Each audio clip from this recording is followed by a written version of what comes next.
All right, all sorts of crap hit the fan at the end of the last session. The party had decided, let's travel. We're going to go back to Bexley and investigate some of these other things, see what's going on out here. And did just that. They took a boat, and there was madness out at sea. The captain called out. They apparently got too close to a Kraken's lair, and it's typically a 6-mile range. And the Kraken don't like that, so they send out...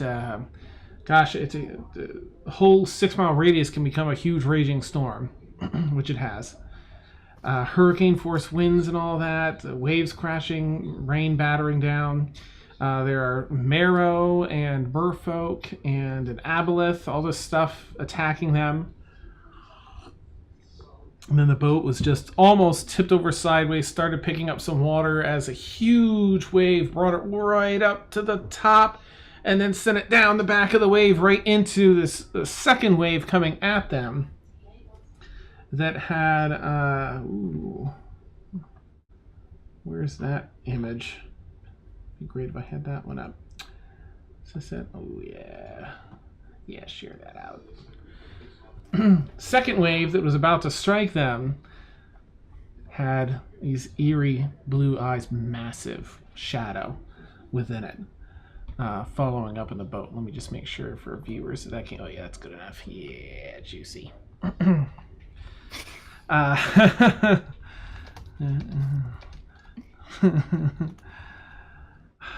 At the break, I'm probably going to have to stop the computer and restart it. I think that's what I'm going to need to do.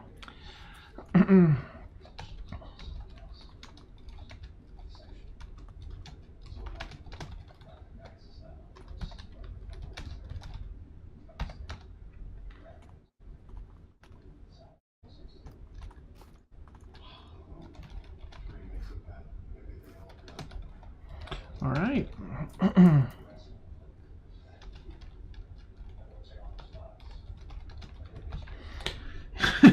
Yeah, I'm typing and I finish and I look up and it's like bop, putting the words on the Google Doc. That's brutal.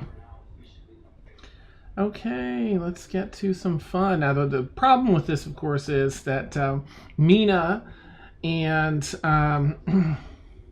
Brixie were thrown or drawn off the boat by one of the Avalith's special moves that it can use out at sea here. And drawn into the water just before this wave action happened. So to try and drop into some immersion, I'll read the little breakdown that I've got here.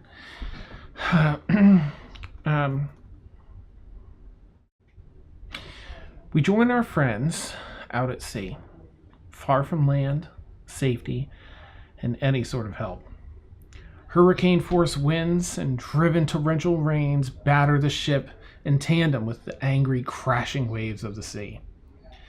They and the ship's crew are fighting for their lives against a huge swarm of marrow, water weirds, merfolk, Sahagwin, and a giant aboleth that speaks on behalf of some unknown creature in control from the depths below. In the midst of the battle, the ship is toppled and crashed from one... Sorry, it typed like half of what I typed in. The ship is nearly toppled and brought from one massive wave down into a second, which contains an enormous shadow with blue glowing eyes. So we're going to pick back up from here, and we still have... Who are we missing in the... Oh, right, Sam had an emergency. Okay. That was the Aboleth's turn that all that happened on, so it actually would go back up to the Giant Eagles. So we're going to pick it up sort of in order of that. I'm probably going to have Brixie do... I'm going to open up her character sheet here. Have her do a Constitution saving... what do you call it? Concentration saving throw. Which is a Constitution one. Alright, con save. She just got chucked into the... oh no, she saves.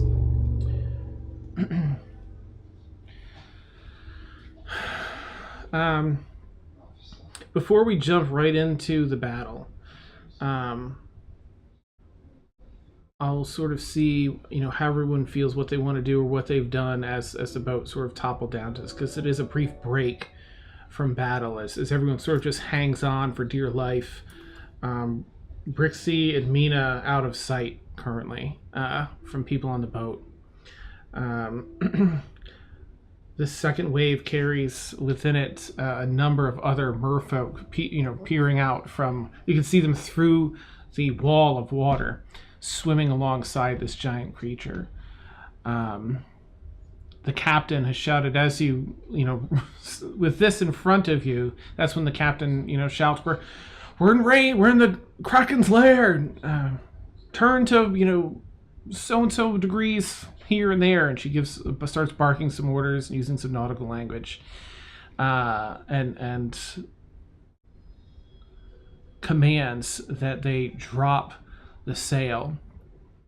The first mate argues at first about that'll tear the sail. We're in a storm, and she just argues back, "That's going to tear all of us to pieces.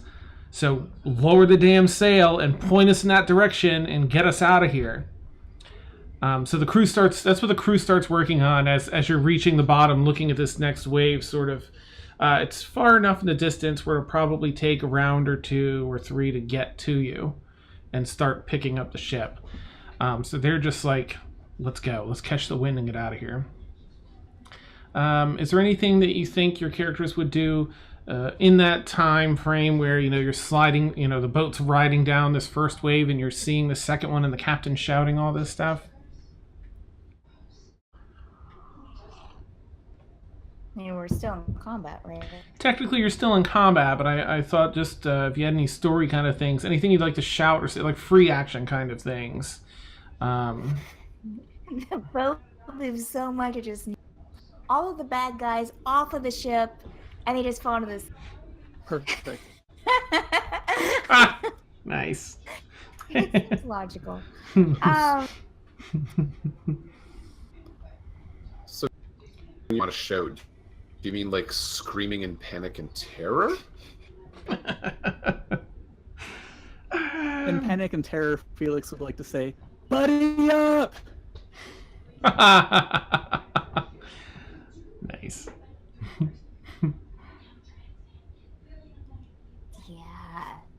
Yeah.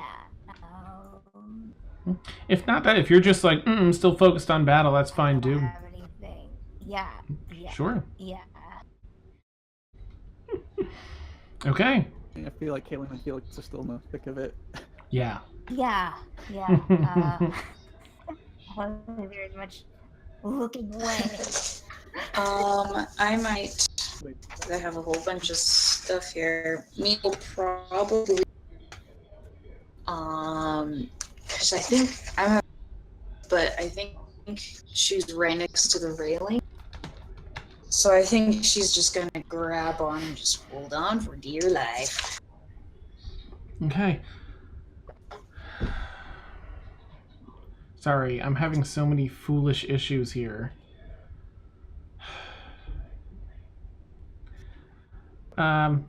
So we're just gonna deal with the layout until like mid-break. So sorry, chat, that everything's like totally off. Okay. Dan, with the boat doing all the rocking and stuff, do I need to make a concentration check? Well, I think that it was the Aboleth's turn, and he just pulled you and Brixie under. So you're both 20 feet under the water. I'm going. As the boat goes down in this next 6 seconds. So you guys will have a little bit of catch up to the boat. But you have water walking, of course. Right. I had forgotten about that. So you'll automatically float. You won't have to use any movement to go up. But yeah, if you don't mind, is that a concentration, water walking? No, but I have Shield of Faith up. I have Shield of Faith up. And that's concentration. Gotcha. Yeah, go ahead and make a con saving throw. You just have to beat a 10 for getting plummeted under. I haven't pre-rolled my dice. Oh yeah, that's a 19. Beautiful. Okay. That is A-okay then. Whew. All right. Then let's get right back into combat, okay? So again, you figure you have, 12 to 18 seconds probably before you start getting picked up by this next wave. This is the one I need. So giant eagles first. What's its speed? I think it's 80 feet of flight. So they're able to get back to the ship. Ship's a little over about 100 feet away from where you guys started when you guys were dumped off the side of the ship. So the eagles flying above it, also sort of tried to keep up. So that catches up, and currently there's no small targets for it to get. It's just the aboleth. Oh yeah, no, there's one marrow. This eagle's gonna fly just over, is that Felix, I think? Over Felix. I'm not gonna block your token, but it's basically going to try and I guess it can't with that thing in the air. I guess it can't flank it, but still it'll come up right next to its buddy and attack marrow number 2 with the beak attack first. Oh, natural 20. Did that come through? Yeah, awesome. Yeah. Okay. This is its beak attack. It just comes straight down and pecks almost like a hole in this thing's head. Turns around, hisses a bit, sort of snake naga-like. Well, I'll have to fix that later. And it has multi-attack, so it rakes it with its talons as it goes to fly back up above it. Another natural 20! That's so cool! My rolling is finally... I'm glad this thing is on our side. Yeah! Wow, it's still not dead. Yeah. It's just Great now when Dan's rolling for the eagles, but when he gets to the marrow and the aboleth, he's in trouble. nice. Yeah. Well, hopefully he's just getting him out of his system. Yeah. Likely. He's just working him out. This one flies up and just rakes it, leaps off of it with its talons as it rakes through. The other one takes this opportunity to peck at it with his beak as well, because it's up next. All right, that one misses. But it does. No. It tries to scrape it with its talons just like its buddy did. Oh, that just hits. Not getting in good like the last one, but, runs down and slashes at it. Still dealing a bit of damage. What does this marrow have? Oh, yeah. Marrow isn't looking too good. That brings us over to Emil. Oh, yeah, you're up in the front there. Real quick, Dan, do we have a battle map up? Because I'm not seeing Oh, it in yeah. my fantasy. Double click your character, your token on your character sheet, right. or let me just share it out. Perfect. Mhm. Okay. No, I'm good. Okay. I'm good. All right. And just as an FYI, the battle map isn't showing up on stream. Okay, thanks. I apparently have to sign in. Dan's having issues tonight. It is Friday the 13th, so This is true. That'll do it. it's all connected. Of course, I've got 2-factor authentication. Stupid extra secure doofus. All right. No, I'll do that later. Ain't nobody got time for that.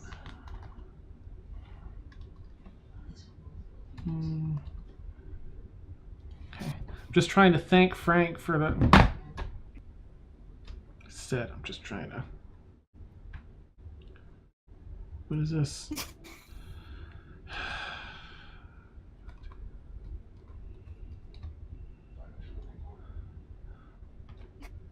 Maybe it'll sign me in now. I'm in the app, the Streamlabs, and I'm like, oh good, I'll just type, I'll thank Frank for the subscription. Please sign in. Frassa. Anyway, thank you, Frank. Be sure to, either hold on to your inspiration and shoot it at someone when you in the moment, or you can do it ahead of time, as you know. Okay, anyway, I'm so sorry. We were doing, right, the problem was Emil. chat couldn't see.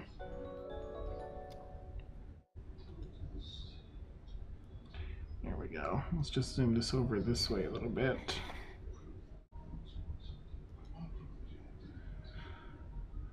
Okay. Oh, thank you, Warren. Hey, you can give yourself inspiration if you want to. Awesome.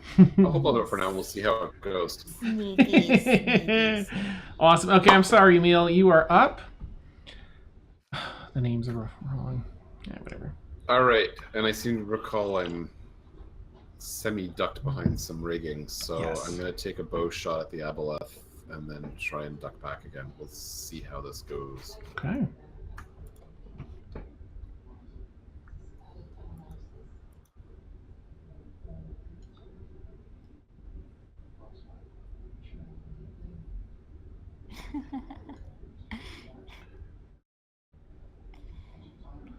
Dun, dun, dun. Nice, Frank. 18? Oh, that hits. Let me double check. I'm pretty sure that just hit.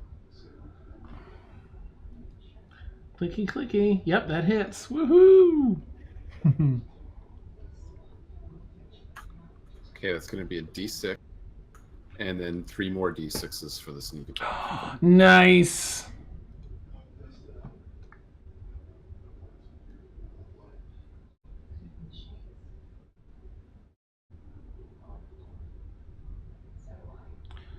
Roll that beautiful damage footage. It's horrible. I know. That's 8, 6, and 2 ones. Let me re-roll the 6. 4. So 12 plus 4 is 16 total damage. Woo! Nice. All right. Hey, Yeah. like it's And then I'll try and stealth again. Okay. Neat. I'm gonna Let me look up my modifier, but I suspect I stealthed okay. 28 good. Yes. A wave crashes over when it clears. There's just no Emil there. Where is he? Yeah, you fire this beautiful arrow right into what has not quite gills, but some breathing organ that probably allows it some sort of underwater breathing. That you fire right into. Lets out a roar at Felix and Kaylin. Ooh. Okay. All right. M's not here. M was just on the boat, thankfully. She's been hanging on by a rope on just the very edge of it as the whole, the boat teetered toward its side. She was almost looking straight down at the water. The boat's right at itself at the bottom here, though, thankfully. She's going to do, I think, she used all her level 3 spells. I forgot. And by she, I think I mean I did. But they were really cool and totally worth it. Or her level, 3 spells.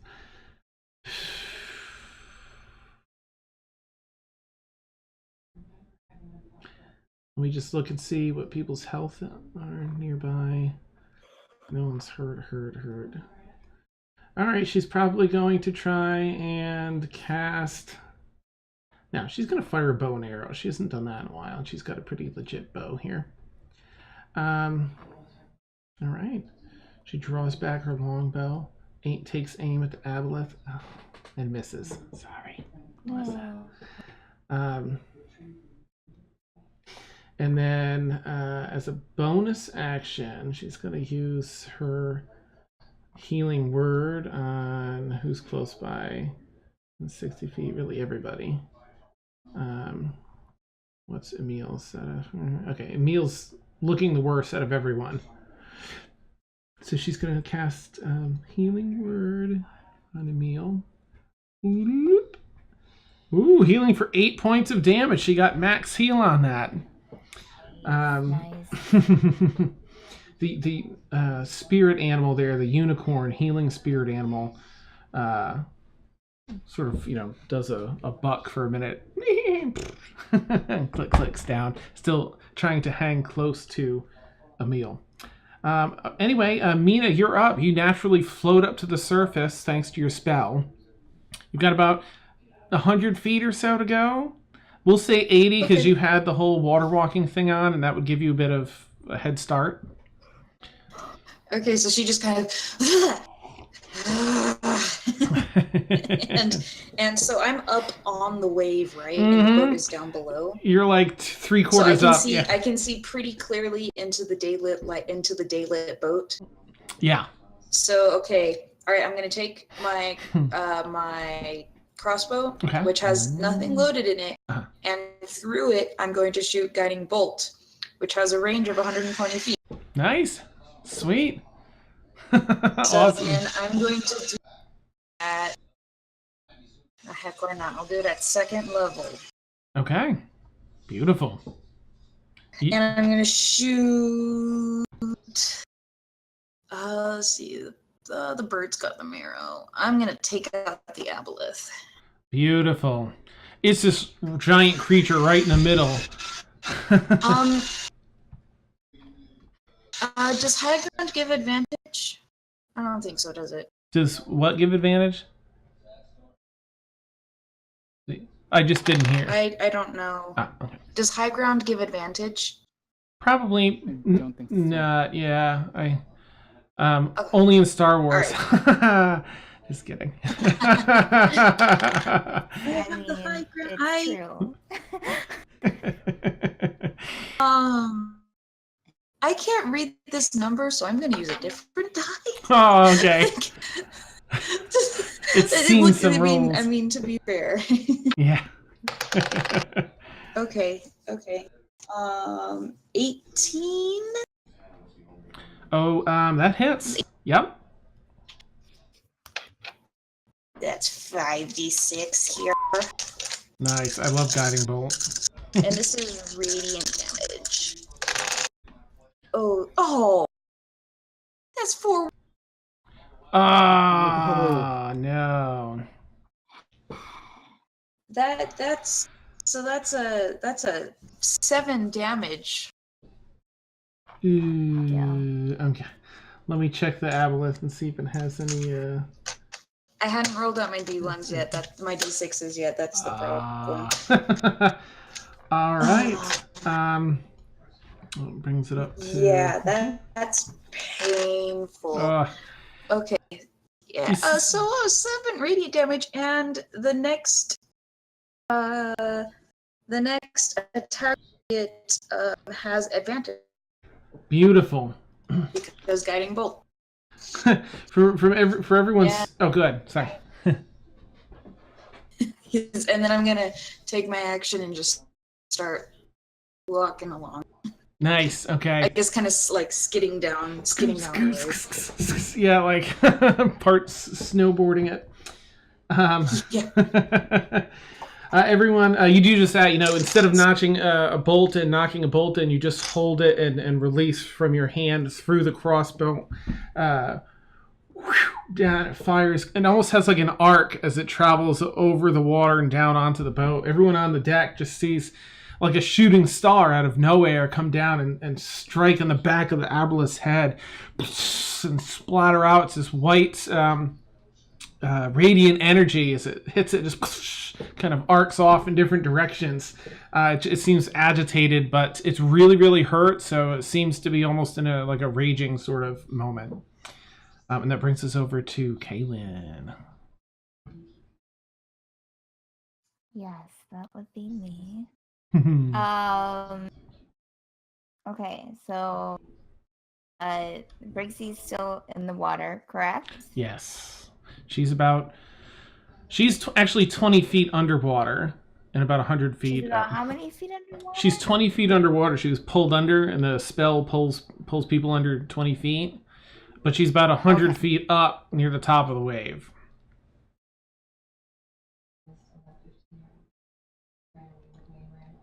Okay. All right. Okay. So if I can, the broom has a flying speed of 50. I guess there's no. I mean, it doesn't give any stipulation that it can't move underwater.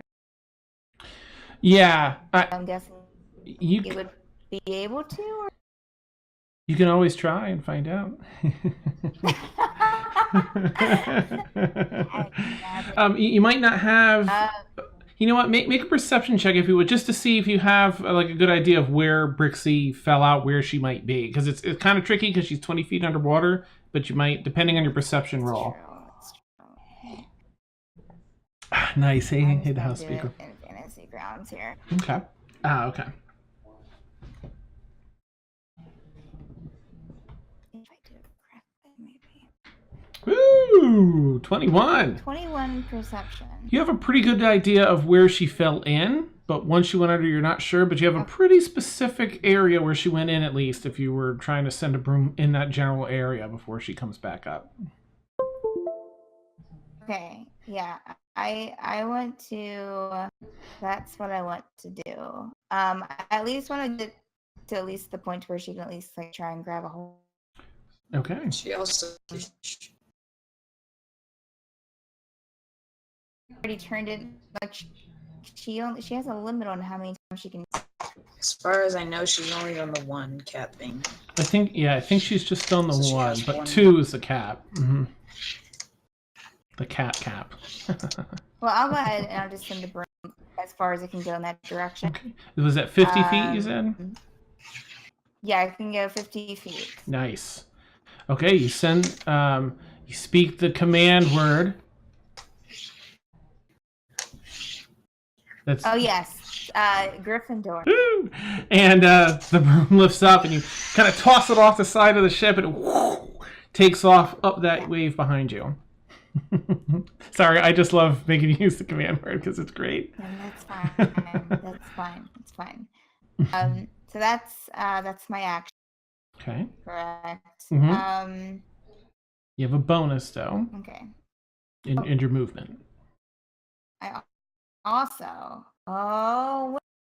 I can do my action surge. I haven't done yet. Nice. Extra hit, right?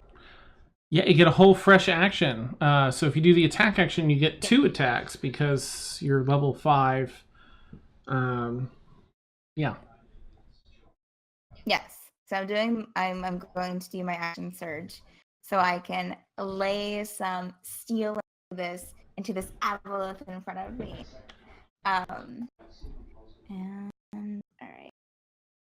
And we're doing real dice Yeah. Yep. rather than the fake. Okay. So I'm going to be doing. That's a total 20 dice. Catfish. Will I be able to do both of my short swords? Let's see. It's an attack. I mean, the second one is a bonus action, which you still have. So on the first attack, you could do 2 standard, and you could do a third as a bonus. And you have your special thing, so all of them get the bonuses. So technically, you can swing 3 times with the short sword in this turn. Woohoo! All right, we're gonna Fighters! swing 3 times.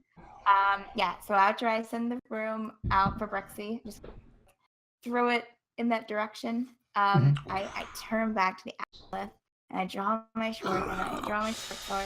Well, they're probably wrong. But anyways, I get them ready and.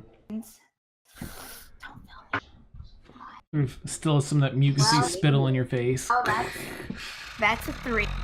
So one of those. So that first one does not. Clink. Aboleth the chuckle. That's a 5. Clink. Okay. And that's a 6. Clink. Yeah. I think it's just going to turn toward you. Oh. Is it a natural 20 on the floor right now? Oh. It's too far away for me to go and look at it right this second. Nice. Yeah. I'm with that for right now. Okay. All right. I'm done. I'm done. Okay.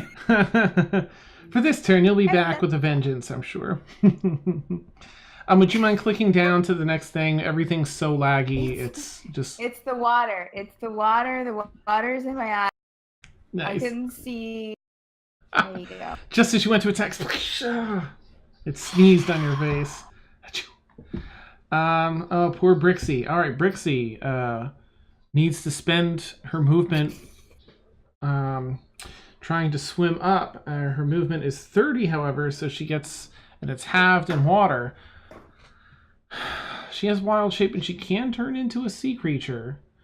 She did a giant seahorse before, so let me go with that. Since she's in the water, I think, I don't know, she wouldn't really know. I'm going to have to do a perception check to see if she knows that the boat moved on. I think that would be a deciding factor in whether or not she would shapeshift. Because there'd be no need if the boat was still there. So let's just do a perception check. Oh, she's got plus. Oh, you fool. Let's try that again. Maybe grab the die this time. 17. Okay, I'd say she probably knows that this boat moved. Oh, but is she gonna do that? Gosh, I wish. Wait, are you watching at all, Mariah? No, probably not. Right. Here's the thing. She was in the chat. Yeah, she sees. As she's underwater, she's going to see all of the other creatures coming for the boat. And it's a lot. So I don't know that she would want to shift into... I think she'd want to get out of the water.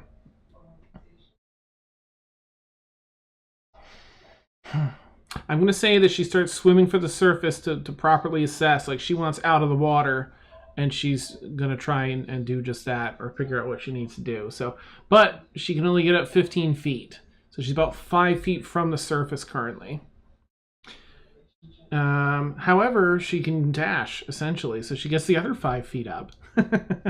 and splashes to the surface. Takes a look around as she's looking down. She's at the top of this wave, looking down at the boat and everyone else down there.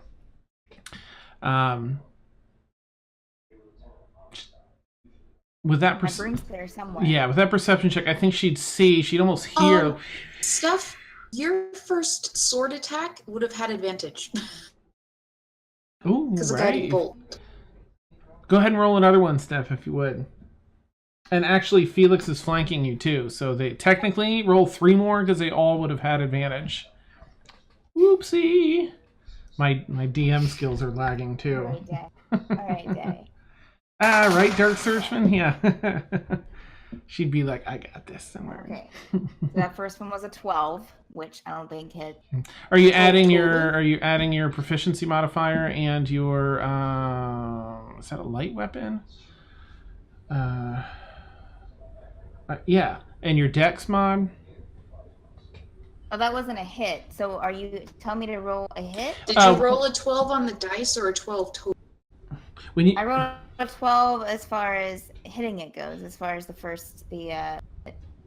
I hit it or hit it when you roll your hit die would like to attack it, you still get to add your proficiency modifier and your usually strength bonus, but with the short sword and I think the feat thing you have, you get to add your dex mod instead of strength, or you get to choose. Okay. So you'd be able to add 3 for your proficiency modifier, and all right, so I added a 3 for the. Is it the strength? Strength is. Your strength is +4. Yeah, so 7. You'd be adding 7 to whatever you roll for the attack as well as the damage. So that changes everything. Okay. Woo. I mean, it wouldn't have helped me even probably that much to begin with than the first 3 anyways. Nope. It was a freaking 2 and a 3, you know. Okay, so that's a 19 if I hit it or not, which that hits, correct? So you rolled a 13, so yes, that definitely hits. That's a 20 in total. So that one hits. Yeah. So go ahead and roll your damage for the first one, which will be the roll plus 7. That is, I think. And then plus, that was a 1d6. Oh, plus 4, right? You don't add the proficiency modifier to the damage, but you'd add 4 to whatever you roll, to 1d6 plus 4.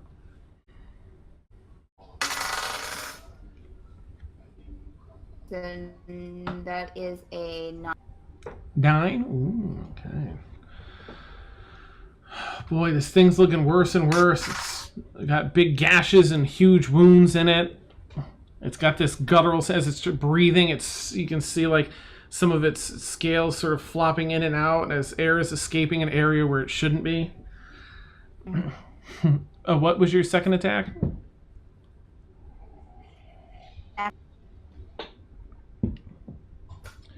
Oh, I didn't hear a what? It was a natural 20. Oh, yes. Delicious. Okay, so roll 2d6 plus 4.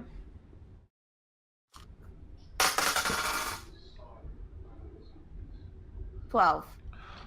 Oh, nice. All right, so as you're hacking and slashing, cut off a couple of its tentacle things, and then down the other side, you get a whole fin section lopped off.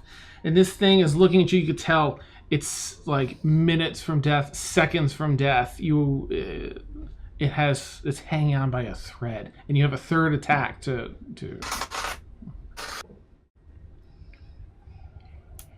That's a 17. Let's see. 17 just hits. That's its AC. Yeah, so go ahead and roll damage on it. Ooh. That's a 9. How would you like to dispatch this particular creature, Kaylin? Well, I think if I can, I'm just going to take my short sword and just behead it. Can I, is there a way, is my short sword enough that I can just, or can I take both of them and go bam, like that? Like in a cross? Nice. Yeah. Just, you go up scissor-like with these swords and slash and back and slash and back, and you just cut your way through to the back till boom, it rolls off along at the side of its body down, tumbles across the deck. It dead. Perfect. Okay. And yeah, I've already passed on the turn. Okay. So I'm good. I'll bring it down. That brings us to Felix. There's a marrow behind you. The boat is already starting to turn around away from this oncoming wave. It's sideways in sort of a dangerous position sideways as they're starting to lower the sails. They've got them almost undone, ready to lower, and ship's currently perpendicular to the oncoming wave as it turns around. Marrow behind you, hissing its Naga speak. Okay, I'll try to take out this marrow. Let's see. So that's going to be a 4 to hit. So that's 19. Oh, that hits. Yeah. I like the dice cam too. Yay.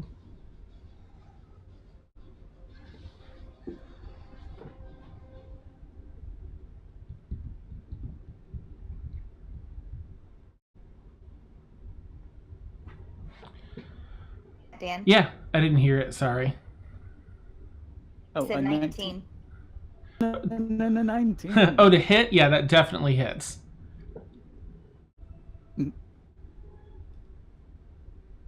Okay. I'm gonna roll for damage.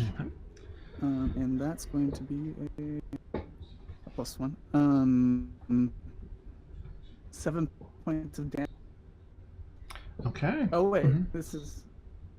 Yeah, we'll just say I did that since I already rolled it. As much as my second level spell did. Nice. Oh, here it Totally is. fine. Sorry. No, you're I'm fine. like totally messing up. So that was actually. Okay, so I accidentally rolled my like. Do you want me to roll damage again for the lighting stick instead? Do whatever you want. I'm not sure. I mean, if you're happy with this roll, Sorry keep about it. that, Yeah, you're fine to keep whatever, Yeah. if you're happy with it. If you don't want to re-roll, that's fine. If you want to, that's also fine. Whatever you want to do. Damage doesn't matter. So for the second strike, I'll just actually roll the. Okay. I hit first. You slash down, So crack it on its Naga skull. that would be. Yeah. A natural 20. Oh, yes.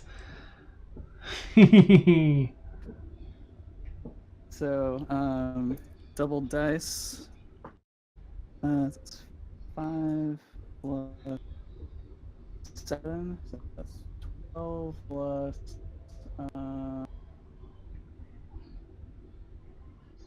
So that's 15 points damage. Woo! How do you want to kill this marrow? Pew, pew, pew. Nice.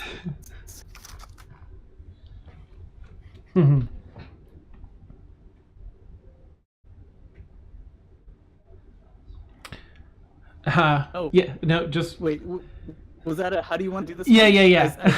You're cutting out. I'm going to have to restart this in a minute. Do like bio early or something and just restart. But yeah, how would you like to destroy this marrow? Sure, I'll hook it in with the lighting stick, and then I'll just go through its head with the spike. Oh, nice. You do that. You just wrap around like in the mouth and then push it up and almost into the mast behind it, and then pull it out. It's just flops down. Does a couple fish flops. It's dead on the deck. Nice. All right, that's the bottom of the round. Thankfully, Aboleth is dead, so you don't have to deal with any of the Aboleth crap at the end of the end of the round. Okay, so essentially, for the time being, everyone's out of combat now. Brixie, I'm gonna say, in the mix here, Brixie. At this point, this next round, the broom is just above. Brixie, grabs it as it flies by and spins around, and she's pulling herself up onto it. I'm just gonna make her do a quick strength check to pull herself up on that. Whoop. Okay. Oh, -1. Still, 12's good.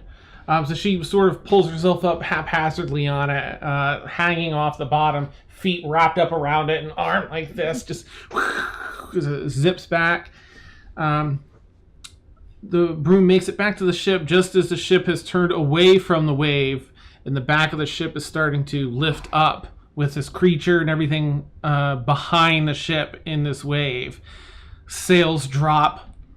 The wind is flopping them back and forth for a minute before they catch and get a good gust.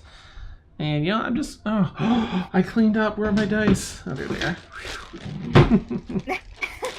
I moved my desk around. I cleaned everything up to move it. Where's my organized mess? Woo! Captain knows what she's doing. Crew knows what they're doing. But luck isn't really on your side. But still, the other two rolls are really good. So, now, if you guys want to do anything while this is happening, you're certainly welcome to. The remaining crew members aren't fighting anything off currently. They're running around, dropping these sails, holding everything in place. You hear the terrible creaks of wood under way too much pressure from a lot of the timber. Here and there you see a rope snap and some wood break off of something, and they rush around to fix it and repair it. As the wind catches, you start to outpace ever so slightly this giant wave behind you. Luck is really not on your side, but let's see what the captain is going to do here. Okay. The wind momentarily shifts and the sails drop flat for a minute as the wind braces aside, pushes the ship up on its side. This wave catches up a little bit. What you got? So I'm running back to the ship on the water. Nice. So, I get within like 40 feet, and I see this other wave. I'm gonna load a crossbow with a bolt that has rope attached to it. Okay. Hold on to the rope, and I'm gonna shoot and try to hit fast going onto the ship. Nice. Okay. Because I'm not gonna run fast enough. Gotcha. Okay, go for it. That's a natural 20. Oh, that is perfect. Perfect aim. For some of the people in the ship. What? This rope comes, it's tight as you're winding it up as you're walking on the water and racing to the ship. Whoa, around the side of the ship. And I'm just gonna What's the word? I can't think of it. Yeah, just swing on. So, almost like a swashbuckler. 50s action hero. Nice. Like a swashbuckler. Awesome prank, yeah. Awesome. George of the Jungle. So you're on. You're up on the ship now. The ship, these two really large clawed hands, almost as though a mountain is reaching out of the water for the ship, come out. Got crap luck, but the captain knows what she's doing hardcore, and so does the crew. Okay, good. Whew. Captain barks some orders to try and catch the wind and just get off to that other direction. It's like we have to get away from this wave. We don't have to outrun it. We go sideways. So they start turning the ship around as much as they can. As you could probably, I mean, it's not close, like 5 or 10 feet.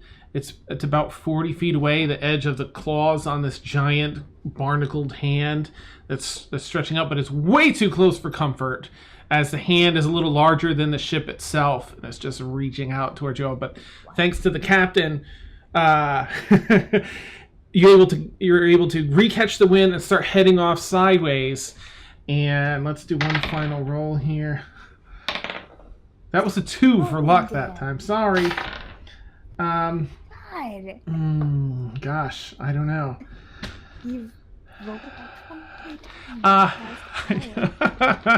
I'm going to let all of you roll a performance check, figuring that you're jumping in to do whatever you can do.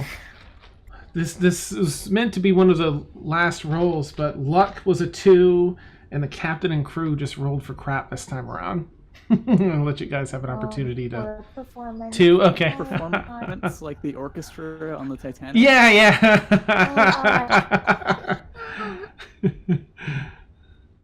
I wish it was Armina. Yeah. I got a 7. Oh God. I got a 9. I rolled in 5. Okay. It's the 13. Okay. All right. We'll give them 2 for luck again.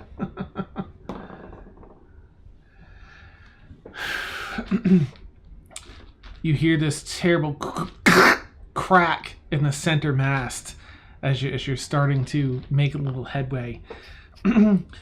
It starts to lean forward, and the captain calls for crew and all able bodies to tie it off and bolt it down to the earlier mast, or the mast further back on the ship. So if you can all roll strength checks to assist with that rope pulling and tying off the top of that mast and trying to sturdy it and hold it back. Franco. Please. So I've improved on this roll. Oh, good. Please. 3. Oh, Nevik, you certainly may. Yep. So, I got a 15. ooh, nice. And what'd you get, Felix? 7? Yeah, Dan. It's gonna be strength or athletic. I'll let you do either or. You guys can add either or is fine. If it's athletics, that's gonna be a 16. Nice. And Kaylin, if you want to use it, Nevik just gave you his inspiration die. You don't have to use it right away, but if you want to. Thanks, Nevik. I won't use it. I got an 18, so I Woo! won't. Nice. All right, you all managed to do that tied off. It seems to be holding for now.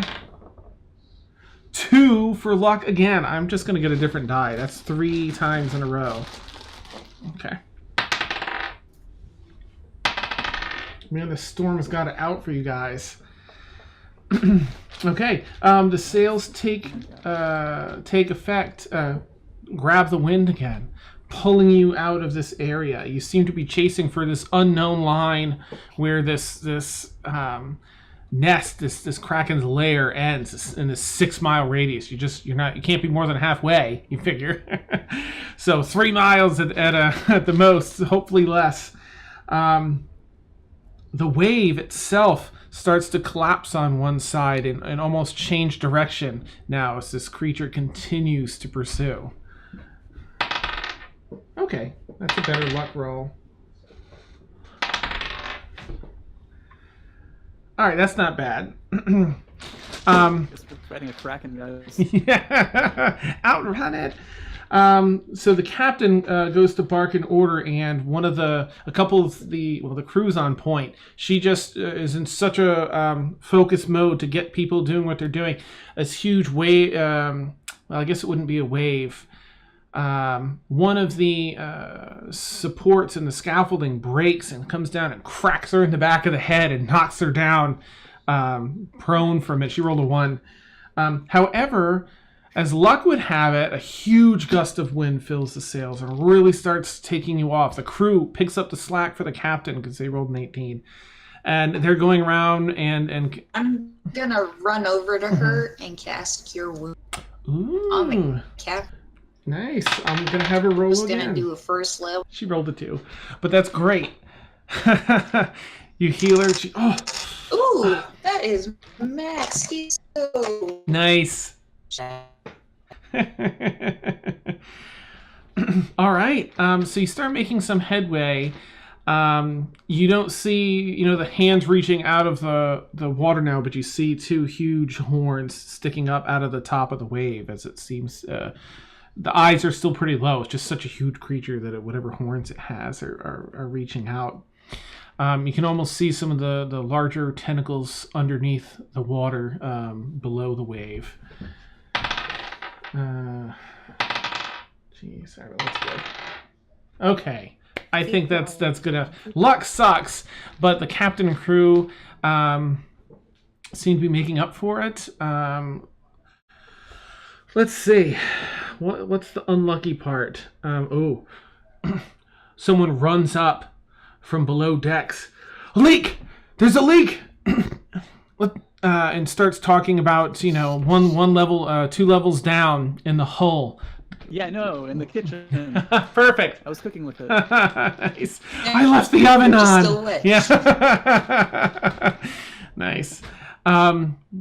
So she orders anyone down. So if you guys want to roll a, I guess just an athletics check, because if you're helping, you run down, you have to hustle, you have to board up things. I have the mending cantrip. How big is that mend for? Up to, is it the 5 feet? 1 foot in any dimension. That can help. I'll give you advantage on. It is a 1 minute casting time. I'm just gonna consider that a success for you, as you're helping with parts of it mend up. Kaylin, what'd you get? 21 total. Jeez. Okay. Emil. Emil's not even going to help. He's going to run and get Seb and bring Seb up to the deck. He's not even going to try and help. Okay. And then what check was that? Athletics. Athletics. That's going to be a... Nice.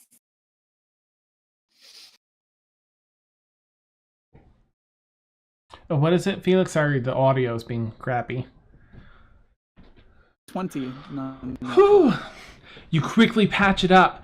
As you come back up above deck with Seb and then with everyone else having repaired that, you can see a couple 100 feet behind you now, 200-300 feet behind you is the wave that slowly begins to recede underneath the water's surface. Storm ahead of you is breaking up.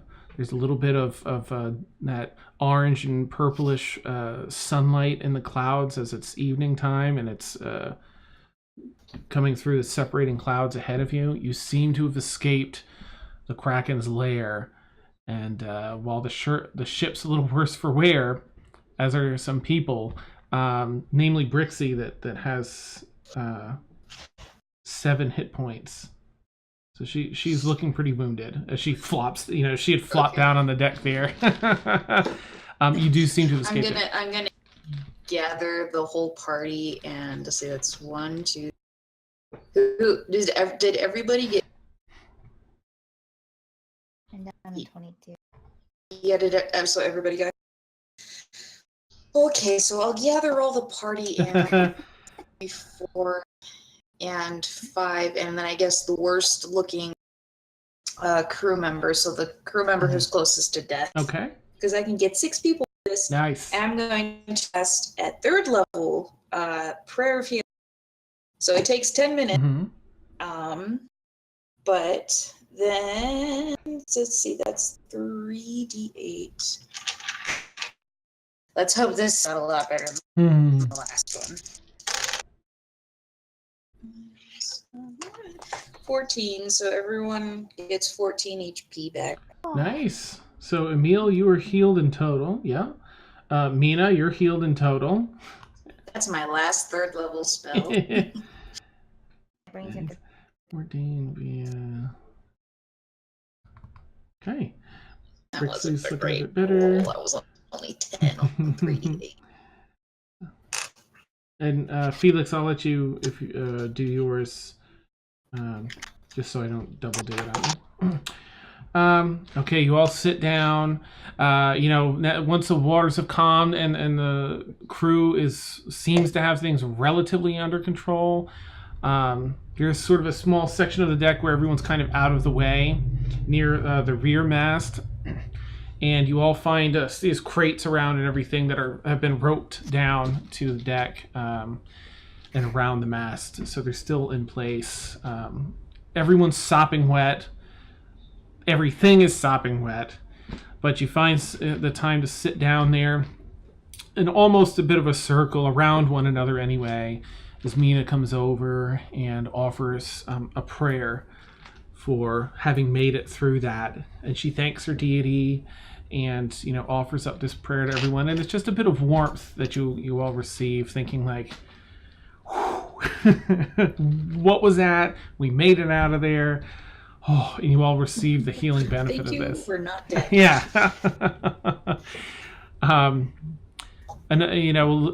During that time, the captain tells the ship to go right inland. Doesn't matter what anyone on the coast is saying. They need to have a quick layover to do some repairs, quick repairs with the mast, and she starts using one of the sending stones for the local place, appraising them of the situation, giving sort of a mayday. She thinks they can make the ship in, but it'd be nice to have, someone on the lookout for them. And I think that's where we'll take our bio break today. If you guys are okay with that, it's a little bit early, but I just want to restart the computer and try and get this to work. Don't open anything else. Yeah, I know, right? Yeah. This is brutal. All right. Well, I will catch. So we're doing a little bit differently, chat. For anyone that doesn't know, we do a 5 to 8 minute fire break. Might be a little closer to 10 today, and we're actually going to stop streaming in the middle so I can try and get the computer working right. We'll catch you all pretty soon. Thank you. So, I guess we'll just jump right back in here, sort of. Looks like everyone's here. Let me open up my Fantasy Grounds. So, the captain's called for a brief layover, likely one night, just to have minor repairs done. I mean, the mast needs a fair bit of work. Plugging up that hole, tarring it properly and everything will take some work. But you're probably just looking at a one night layover at some dock. You're not sure yet. So as far as, players go, what you have in store, just again to kind of set where we've built up to. If you're heading back, I feel like you were heading directly to Bexley. Does that sound right? Yep. Okay. So Sterling Sam again had mentioned that Bexley's essentially been overturned by, or were destroyed, partly destroyed and overturned by some group of people. And so you're not really sure what to expect in the city of Bexley, let alone the port. The port's several miles out of town. And it used to be fairly heavily guarded, the pass between the town and the port. That's where Astrid had that fight with the little old lady. No. And where everyone's runic brands kicked in on the dock there. Of course, do whatever you like. I mentioned that just so while you have a little bit of time in the city, in case you guys ended up wanting to plan or sort anything out about how to approach it, if you want to actually stop at Bexley, or if you're looking to, try and find some other way in, or what you want to do once you get to the port.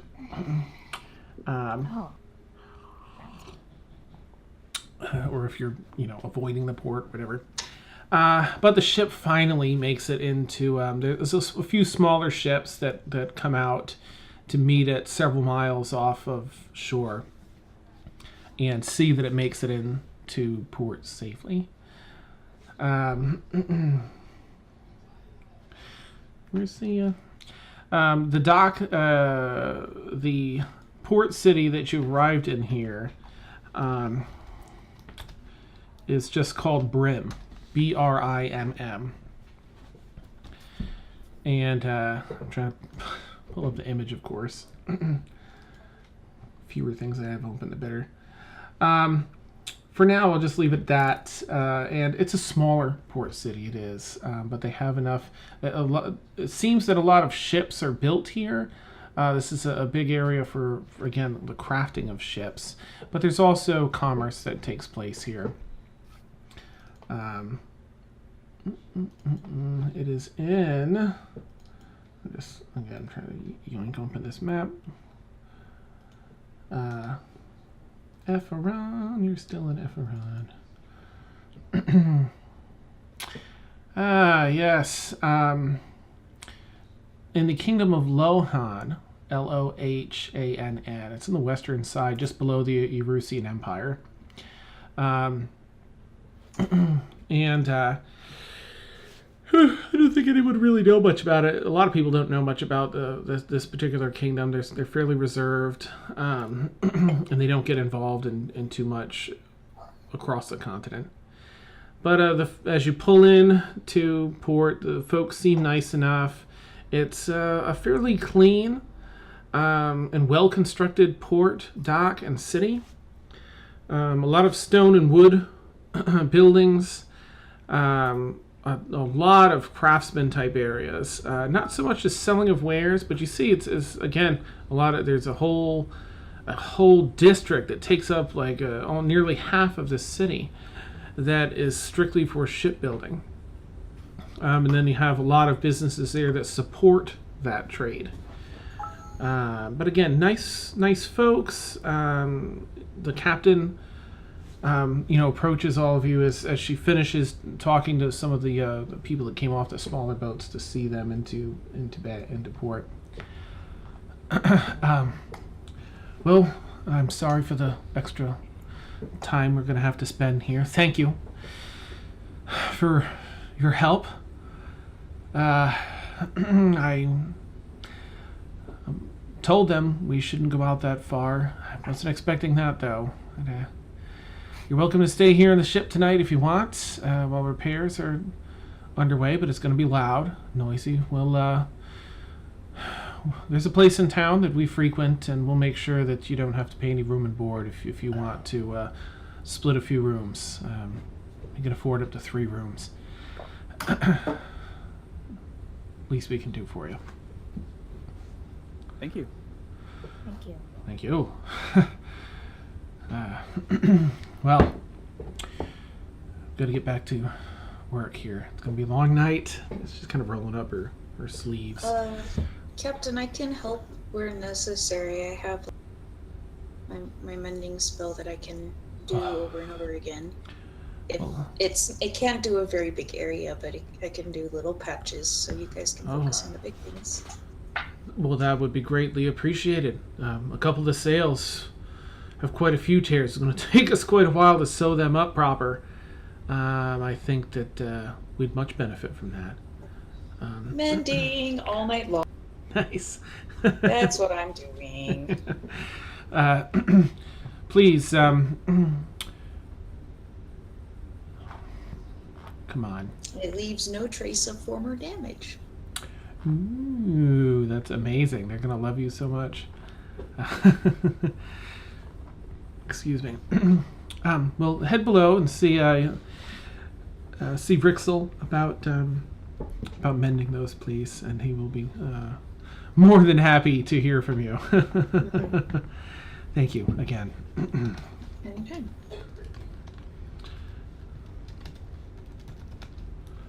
I think that Kaylin would probably ask her if she needs any help anywhere else that Kaylin could help with. Oh, a lot of repairs to be done, but if you're familiar with woodworking, that would come in handy. If you're familiar with engineering of any sorts, I think that we took some damage on the steering mechanism in the back here, those strong currents. That would be I appreciated. do some tinkering work. Oh, well, that would suit us just fine, certainly. Okay. That'd be great. Just see your way up to the steering mechanism. I'll actually be up there in a minute, and Okay. thank you. Thank you all. Kaylin will go up to the steering mechanism. Before she touches it, she will make some sketches in her sketchbook about it, Neat. from what she can see. Okay. Neat. You essentially, the large captain's wheel. You're able to sketch that. Some of it's already popped open, some of the box on the back. So you see some of the initial mechanisms in here, and you just, it's already open, so you sketch all that out and get a couple arrows and some other spins this way, does that. Okay. Ooh, cool. So it's going to be a full night's rest here in the city. Is there anything that any of y'all want to do while you're here? Any restocking or if there's any role play? Where do you guys want to crash for the night? I assume Kaylin wants to buy healing potions. Yes, if there's a place I can buy at least one healing potion, Dan, I will feel much better having something in my inventory. Even though we do have a cleric, Kaylin just likes to know that she can take care of herself if she needs to. Nice. Absolutely. Yep. You go in and you find a shop. Gosh, they don't have too much in the way of healing potions here because of the type of city it is. And they're fairly expensive on the market anyway, 50 gold. But you do find some older healing potions that seem to still, they haven't passed their expiration date or anything. But they sell them for 45 gold instead of the 50 because they're just looking to get rid of them. Okay. All right. Yeah. I'll kind of like pick one up and smell it. Look at it like I know what I'm looking for, but just kind of like it looks okay. Yeah. So I'll buy a healing potion at the 45 gold. I'll take that out. All right.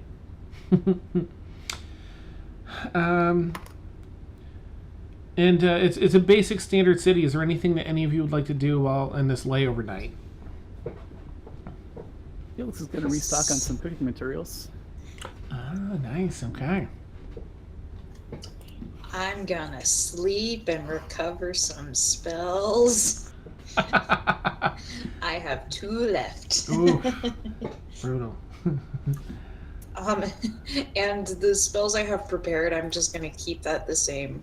So I'm not gonna prepare any new spells, but just I need spell slots. Nice. And I'll just help mend the ship as much as I can. Okay. Anything for a meal? Yeah, I mean, I guess 2 things. One is that he'll find a dice game and he'll dice until fairly late, and then he'll try and find some kind of a temple or holy ground, maybe one with a cemetery or some land beside it, so that he can find a dark place to hide on holy ground, and he'll try and spend some time, I guess, at first communing speaking with his mind with Seb, but then he'll reach out for. I forgot her name. Just Winifred. Yeah, sorry, Winifred. And so he would reach out for her and just, we've moved to somewhere else in the world. Let's see if it's easier or harder. Okay, nice. All right, and Felix, anything else aside from restocking cooking supplies? Not really. I'm just looking for some, perhaps some exotic fruits or something like that, just to spice things up. Okay, there are a couple of. It almost looks like a hybrid between a pear and an apple. It has like a almost apple shaped, a little bit of pear up top. The skin isn't as snappy or thick or crisp as an apple. The flavor is like a sour kind of sweet, something not quite over to Granny Smith apple, but a little on the sour side. You're describing something called an Asian pear. Oh, perfect. Who knew? And that's where they come from. Nice. I don't know what's more hilarious, the fact that Dan is accidentally describing real food or the fact that Ed actually... Yes. Nice. That's awesome. I know what that is. That's so great. You find a couple sprigs of seasoning too. All seem to be savory, but you haven't seen or smelled these before or used them. Green seasonings for the most part, leafy seasonings. All right, let's see. So Kaylin, you've purchased your potion. Mina, you do. You spend well into the night mending these sails. They took a lot of thrashing. But once they're done, you head into town, and you're brought by a couple of the shipmates to the place where you're staying. You get a good solid night's sleep. Emil, if you wouldn't mind doing a wisdom check as you're trying to reach out to Seb, the initial Seb reach out. I think Brixie's going to explore your town. Mm-hmm. Sorry, I forgot Fantasy Grounds closed. Oh, no problem. Yeah, you can do just one with your dice if you want, before you load in. Yeah, I just don't remember my modifier, so. Oh, it's gosh, what did I ask you to do again? Oh, It's yeah, like your plus wisdom. Your wisdom is +20. +1. Nice. Woo! I made it all the way to 10 then. Okay. Woo! Okay. It feels a little easier as you're attempting it this time. It feels more natural, easy, almost not quite like speaking out loud, but you just kind of reach out and connect. As you do, Seb is there in the area at the. You do find a cemetery. It's on the smaller side. I mean, you've seen some really large cemeteries, but they all have marked graves that read nicely. The grass is well kept here. There are a number of trees about. And as you're reaching out to Seb, another 3 or 4 birds of a different type, something native to this land. They're black with yellow tips to their wings, fly down on a couple of headstones near Seb and you, and also sort of look at you like they're listening.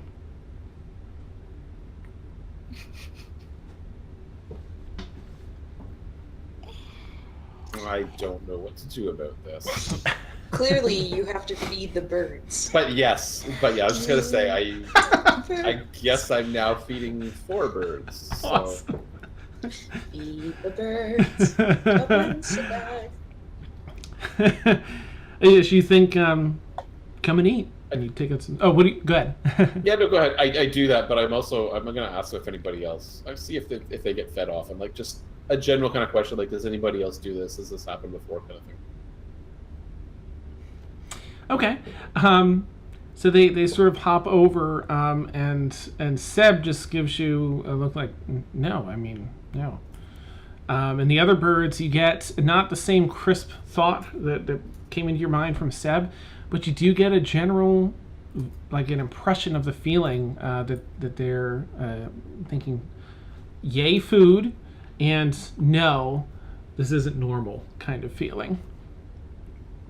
But it's much foggier for them. Okay, I mean, I don't want to push it too far because I want to save my energy to try and reach out for friends. Neat. Having warmed up, I'm going to say go ahead and roll your wisdom check with advantage as you try and reach out to Winifred.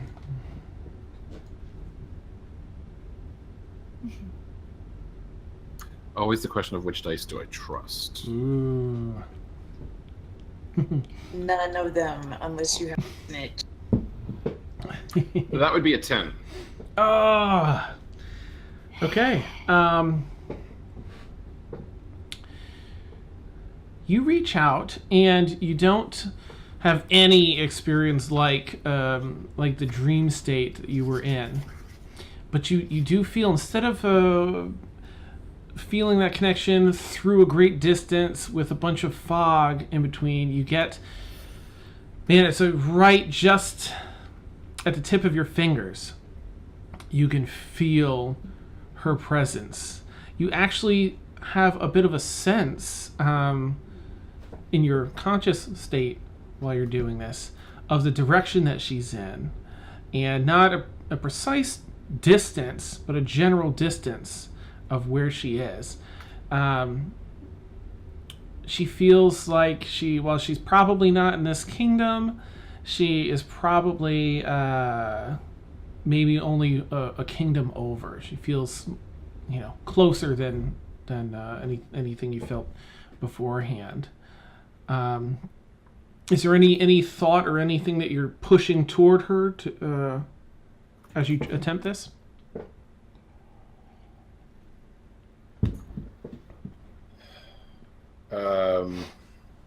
That's a good question.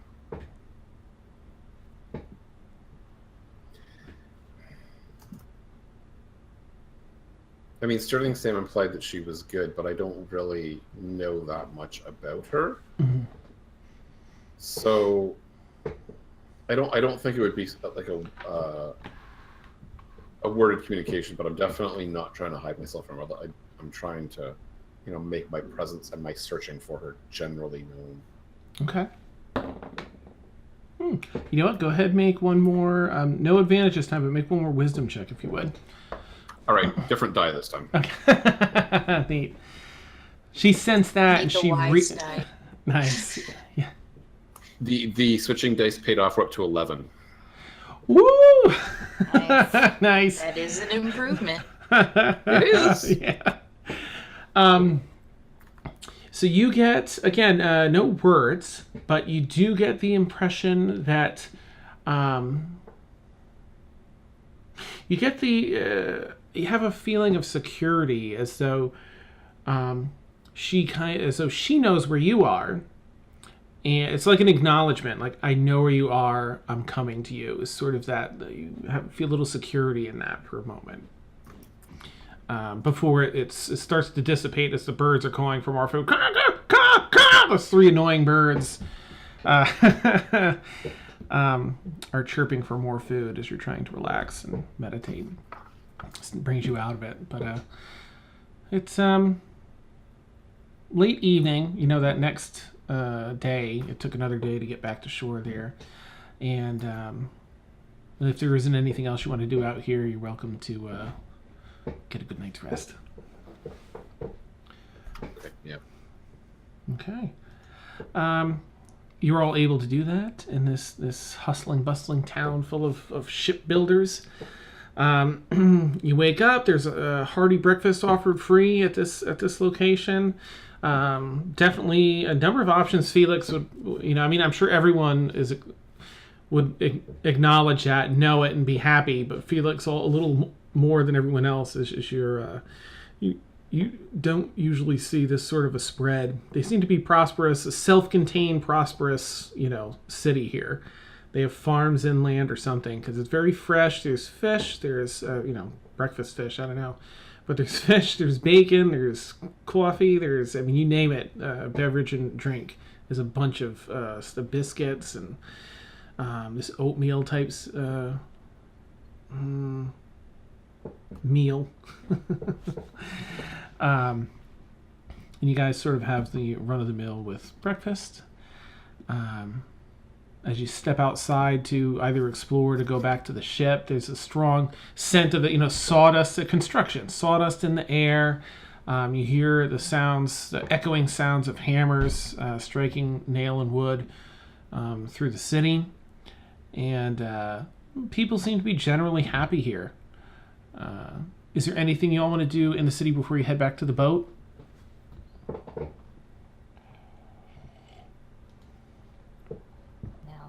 I know them good. Yeah. Okay. All right. Let's see. I feel like Brixie would, be going about her business, exploring and stuff, eating, resting. Oh gosh, I wish she was here. I'm gonna do a roll for her. I feel like she would definitely be testing her wings here, being off the ship, through all that. She just, it's an exhilarating feeling, and I think she can definitely use that with all that's going on here. If I can find her, here we go. Just gonna have her do a perception check as she's flying around, because there is something known to be in this area. She got a 20, which equals a 27. Nice. Okay. All right. So, Em, if you're watching this later, as you're flying about, it's a wooded area around the city. Quite a bit of it's been cleared out, so there's a good view of any, potential attackers or whatever, just for security purposes, and I'm sure wood collection for the ships and such. A lot of this has been cut down, but there's still plenty of rolling hills and thickly, dense wooded areas. And as you're flying through M, you find a really solid branch near the top of a tree to rest on. As your wings are getting a little tight, you're still not 100% used to this yet. And it offers this beautiful view. You can see some mountains in the distance, hidden by just a little bit of mist. The ocean out in the other direction that just stretches on and on. It looks much more peaceful here than it did yesterday when you were out at sea. And the branch next to you is this huge, what was probably at one point an intact nest. It has bits of heavy rope, probably from the port city, straw and patches of all sorts of things tucked together here. But it was destroyed at some point. And hidden underneath some of the straw in the corner, you see a rather large egg. White egg, eggshell white, with sort of a dusty green spots and speckles on it. And because you're not here, I'm just going to assume you're curious and that you collect it. And it doesn't feel too liquidy inside, but doesn't feel too solid either. But it feels a little bit warm to the touch, so I'm going to say you're going to bag it. and drink it. We'll say you bag it and bring it back, to the ship with you, and you can correct me later if that's not what you would do. You all find yourself back on the ship. The mast has been secured, at least for the rest of the trip. They've done a really good job. It actually looks like, they probably would have done a...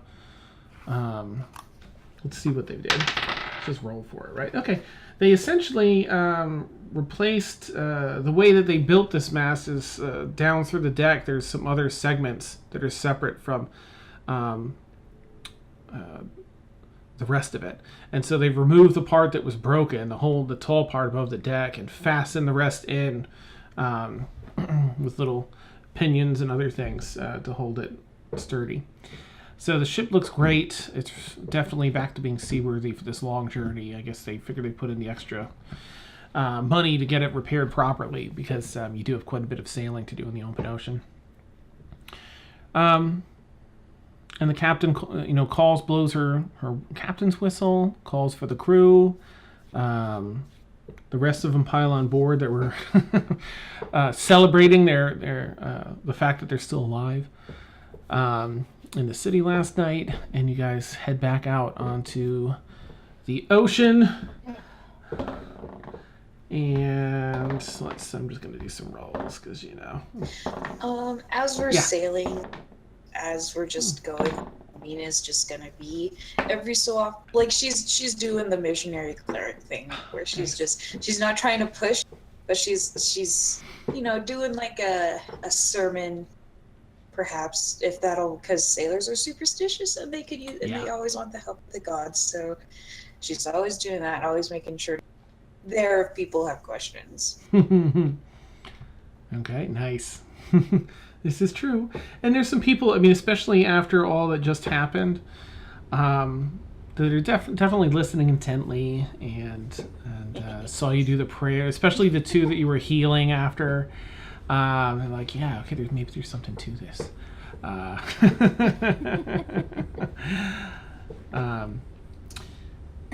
Thankfully, it seems the rest of the journey seems to go by without any further disasters befalling you.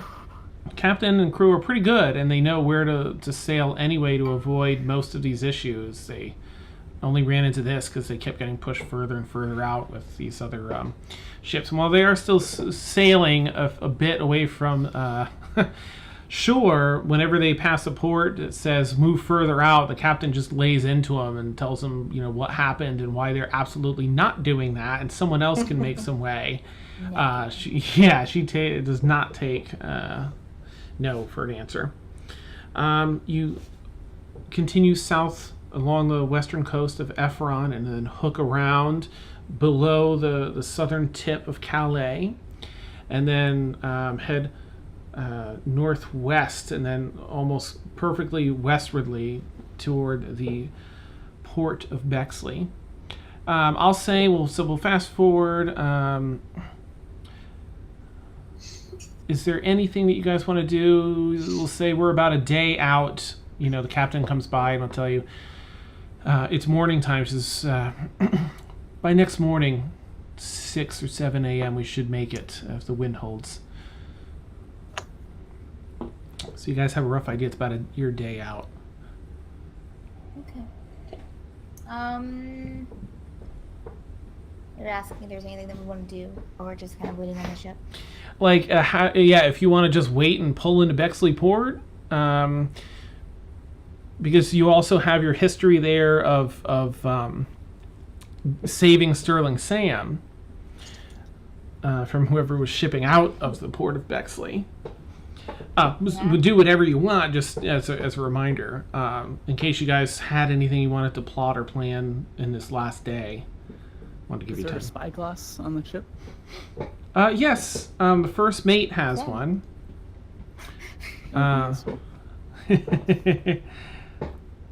And there are also members of a party that weren't part of the original group. So. Yes, this is true. Quite a few, yeah. They should probably have a powwow. Yeah. Right. Our usual spot in the galley. Felix will cook something up. Yes. Kaylin will go around and gather everyone that she can. Felix is the mom friend of the group. Nice. Here's your juice box. I mean, where's the lie? That's great. So you all assemble there. Yeah. Smell the savory food or whatever type of food Felix is preparing. It'll be a pie. Oh, nice. He'll have cooked up the appley perry things, cook them down, and then add some of the spices that he got from the island, and just make like a really sweet filling. Nice. Okay. Tons of sugar. Kaylin will eat that up. It's like pure cane sugar. It's delicious. You should have gotten rum. Well, why is the rum gone? Oh, let's go back. Forget Bexley. Nice. You smell apple pie then as you walk in. Nice. So, should we, Kaylin just kind of stands back, should we have disguises when we go into Bexley? Are they going to be looking for us? Are you saying the Eckhart should come with us?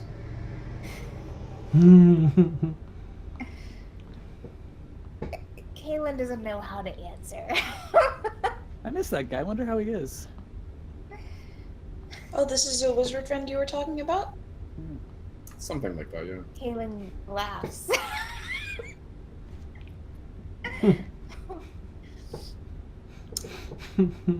Well, what about the rest? Okay, so Eckhart. What about, the rest of us? I mean, Emil could probably help with some disguising if that's the way we want to go. Do we need to think? How long has it been since we've been in the Bexley port? Maybe half a year. You were in the Fae for like, what, 3 months or something, and then travel? They remember?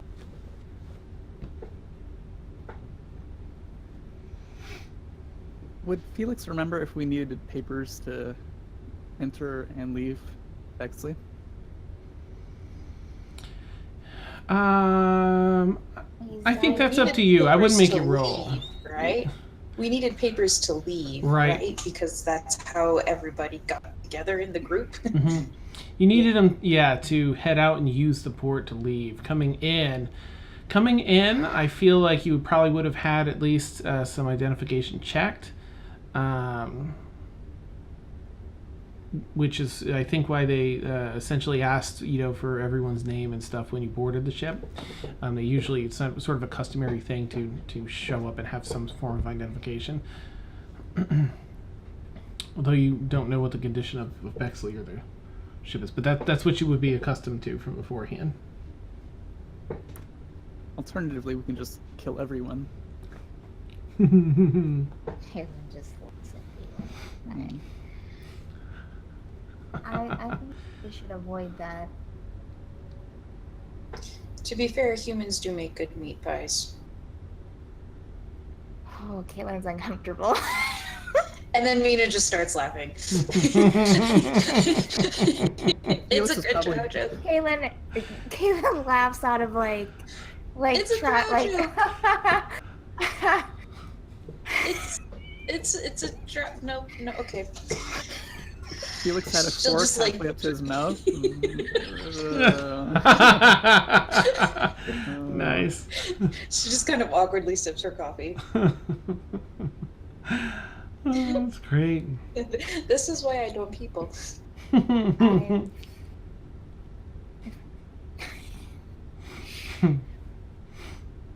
So, what do we? Should we make a plan beforehand? What we need to do. Well, what is our purpose in going? Aren't we just getting on another ship, right? Or no? No, we're here at Bexley. Some forces have taken over the area, and there's. So we're trying to liberate people, in essence. Yeah, not necessarily. I don't think. It might be a good idea to kind of dig and see what kind of forces are at work here, and once we get some more information, we can maybe try to lop off the head of the snake. Oh, this is where the Crimson Fang's at. Out of character. Okay. Oh, yeah. Okay. So forget what Kayla knows who's in Bex.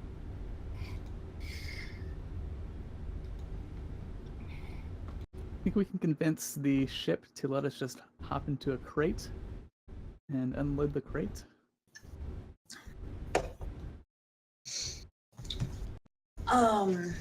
Are we really thinking that they're? Okay. Yeah, that's definitely a possibility. If you think that they would recognize it. Yeah, it's possible. Like, how many did you guys meet? Very many high-ranking people, very many people on the guard or anything? Not really. And I guess it's fair to be safe than sorry, because otherwise we're looking at being. It's a lot easier to disguise yourself than it is to smuggle yourself.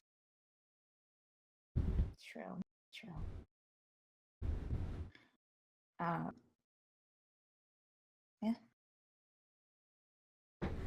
They try disguising.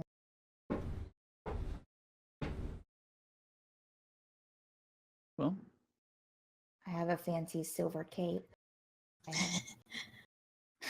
And I have 3 robes that I didn't use. Oh, Nice.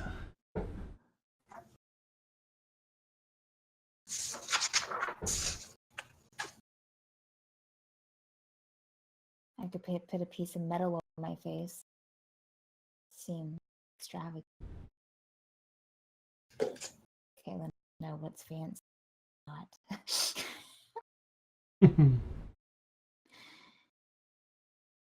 So the disguise route then? We're going to try and disguise ourselves? Sure. Down with that. Yeah, Oh. like I said, Emil has a disguise kit, so he can help out.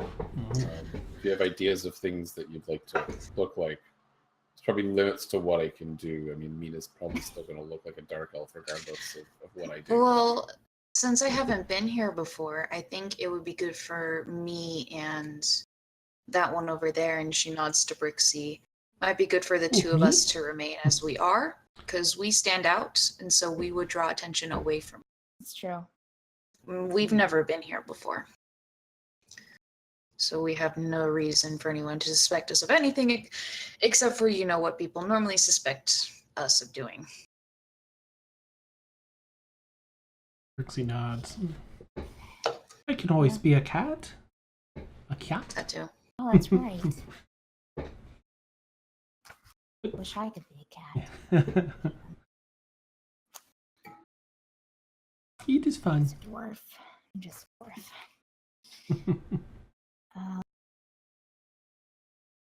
Well, Maestro, work your magic. Felix is gesturing towards Emil. All right. Again, though, if you guys have ideas of specific things you want to do to modify your looks, you want to look like a different profession or something like that, then let me know. I can make the rolls. Do you have anything, Kaylin? I'll assist you. I have no idea. What's M gonna want? Makeover! Montage, yeah. The next 2 hours is sewing costumes and makeup and Which prosthetics. actually, Makeup power. Mina's goddess, Sune, is the goddess of beauty. Mm. So she probably has some experience with this sort of thing. Nice. You can assist. Like just like story wise. It's no actual like feat or anything, but like story wise she'd be like, I can do makeover. Yay! Mina's face lights up. Felix, anything in particular for you? If Literally, it lights up. costume-wise?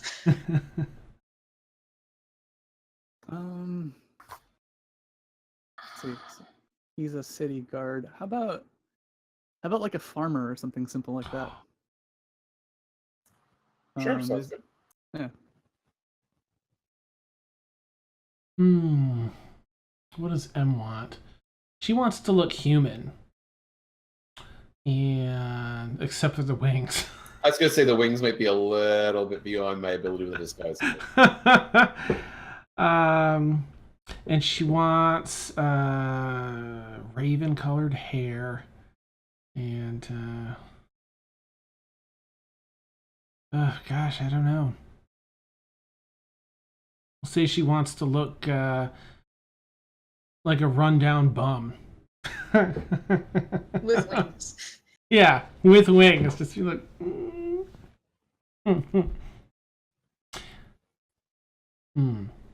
You know what? She probably asked for fancy like robes, or she probably, I think she has some, but she wanted them to be gold or some color that just kind of matches with like an angelic figure. Since she's got the wings, figuring maybe people will just be like, nope. You can be a cleric with me.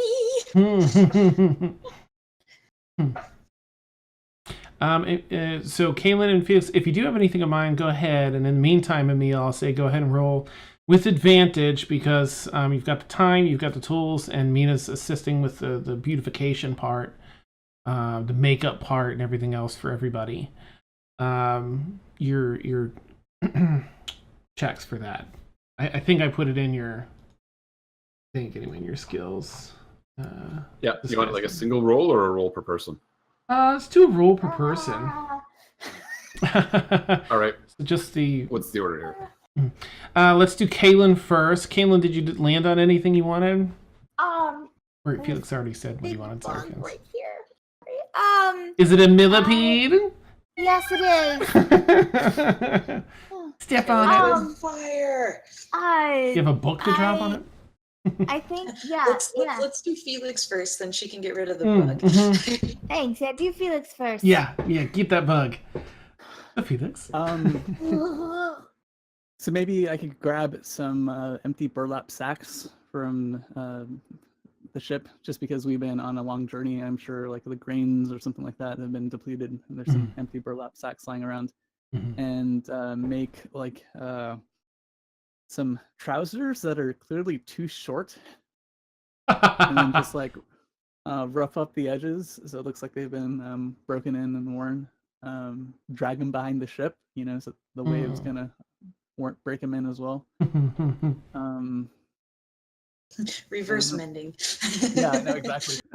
Weathering. Prestidigitation. I don't have that. I'd probably ask Kaylin if I could store my. Do you get them? No. Oh, did it disappear? No, I missed him with my book. Oh. Okay. I'm okay. All right, All good. right. Whew. Hang in there. Kaylin, can I put my lighting stick in your bag? Yeah, my- Caitlin, yeah, look, kind of like just those things around. Yeah. Right. It should fit. Wow. Okay. Yeah. Okay. Okay, so we're doing Felix first. Yeah, Yes. it's like a super farmery look, I guess. Okay, so Felix the Farmer was a 23. Whoa! What an amazing adaptation of Farmer.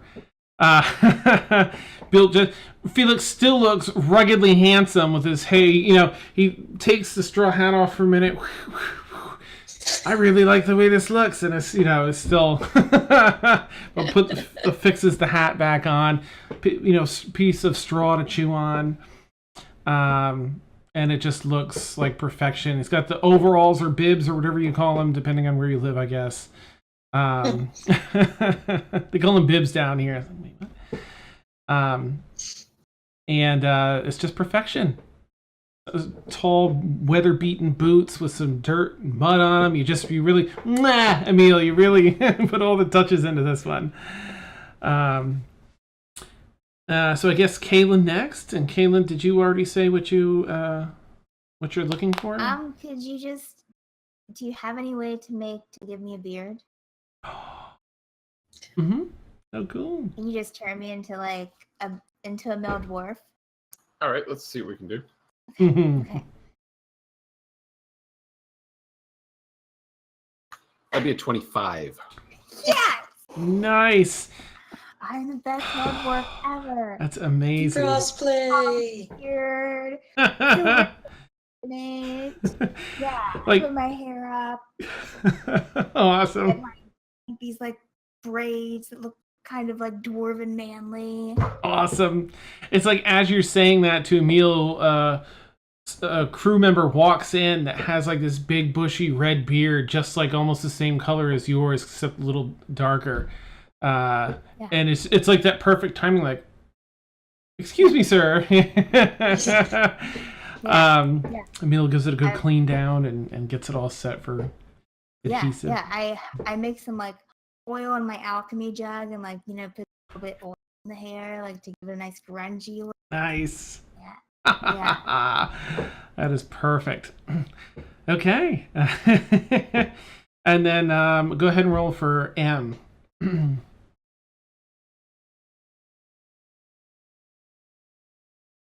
23. Wow, nice. Okay. Really liking this advantage. Yeah, that's great. You're so good at disguising. Yeah, you find you've got some dye in your kit, and you have some. She has a couple sets of different types of robes, just the basic robes, but you turn them into like these draping robes and dye them this golden color. Mina, since you're assisting, you see that. Oh, I know how to cover the ear tips because you've done that. You've had experience with this. So you do her hair up in a way that kind of goes over and covers that. You apply some makeup to get rid of some of the really, the high cheekbones, all the elven features to kind of reduce, change those, alter them to more of a humanoid look, a human look. And gosh, everyone's looking, that was pro. You guys are ready to roll. So at the end of the montage, you're all walking next to each other in slow-mo. Like, oh, I'm sorry. And Emil, if you're doing yours, go ahead and do a roll with that. Your DC is getting lower every time you do it because you're just... Okay, and I think my usual thing with Eckhart is I do a combination of the disguise skill and disguise self. So. Oh, right. Yeah, that makes the DC like really stupid low. In fact, I don't think you could. Just don't roll the one. Yeah. 12. Okay. Yep. So as you weave those two, the spell and the cosmetics together, perfect, Eckhart. While everyone else is you're all talking amongst each other in the room, Brixie's kind of like, oh, everyone looks so beautiful. I can't believe it. And everyone's just excited about it. Eckhart walks in. Like Emil was, stepped away a while ago, 20, 30 minutes ago, and Eckhart just walks in his room. Hey, it's Eckert. Hey, Kaylin.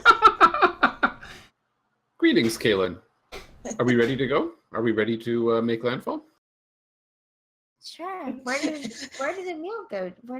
Is Emil dressing somewhere else? Eckhart just winks at male Kaylin.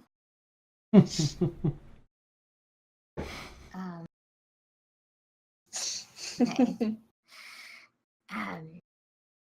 Are we going now? It's we'll say, in the time that you set everything up, it can be. Are we going now? we're still like 3 days away from landfall. That's great. Gives us time to get into character. Like, Don't wash your face. I'll say you guys skipped ahead a bit, so yeah, you're almost an hour away or so from landfall. Crew's gonna be really confused. Yeah. Really confused. oh, we didn't tell you we're performing troupe as well? Alright. Okay. Kayla gets her manly voice ready.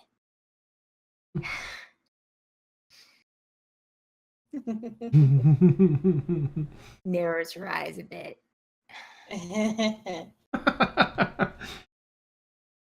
Amazing. Okay. You guys, head back up on deck as you hear the calls for land ho, and the ship starts arriving at the dock itself. You're still visually, you can see it, but it's on the horizon. It's probably 1,000 feet away or so. It's still pretty small and off in the distance a bit.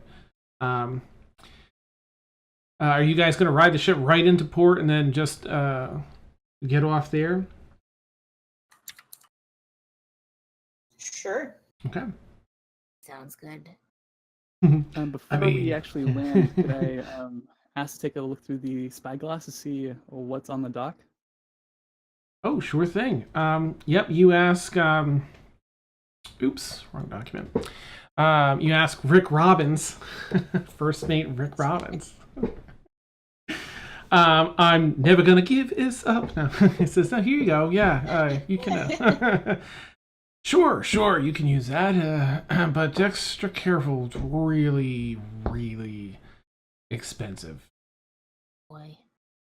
Whoa. Gotcha. Gotcha. Jeez, you guys. Okay. Yeah. Well, it's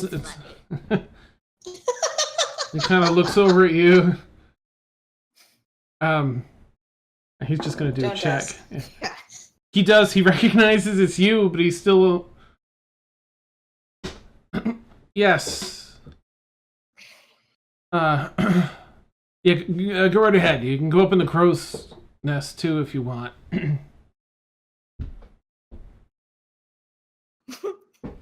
He's awkwardly not trying to not look at you now. How's it going? Well, all right. Thanks. He sort of tries to look a little more manly himself. Puff up his chest. Kaylin gives you a nice, like, hard pat on the back. Take Nice. it easy. Oh, thank you.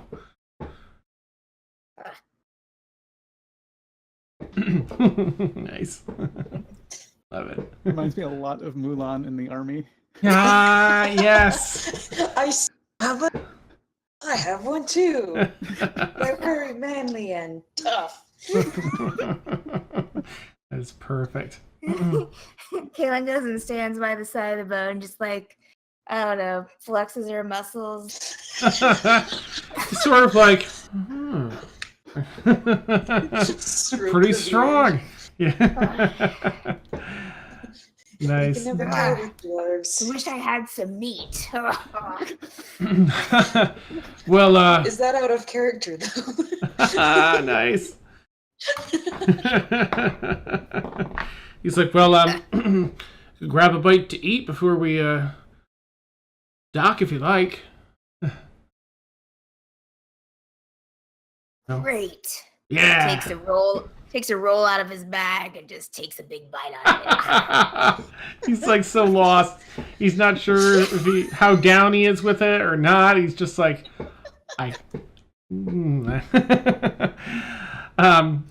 Felix, go ahead and make a perception check with advantage as you're looking through spyglass, but you're on them. Sure, perception check. Oh, I forgot it. Advantage, but fortunately, there was advantage. Not as bad. Okay. From this, I mean, you can see people. There's movement on the docks. Uniformed people making their way back and forth more so than the typical dockhands that you recall beforehand. While the shops and everything and the docks look intact, there's like a calmness or a still to them that is very different than beforehand when they were very busy and had a lot of different boats docking and people and just dock workers at work. You don't see any ships currently docked there either. Or it's That means completely all empty. attention's going to be on us. I just recalled that there was another island off the coast of Bexley where would I remember who like what group controlled that island? Is this the one that like the secret port? Yeah, the secret guys that like crazy hey, kid mode. M, you have a mysterious egg, by the way. So I'm sorry, Felix. This is the secondary port that they used. Right, where we snuck aboard, and that was where we got Sterling Sam out. Ah, okay. Or is that? I think that was when you landed over by. Right, you'd sailed across from Bexley over there, and then it was when you landed on Calais. So that's actually on a different continent. This is Calborum at the bottom left. Oh, you're right. You are totally right. Okay. Yay! Well, sorry. so much for that plan. Curses.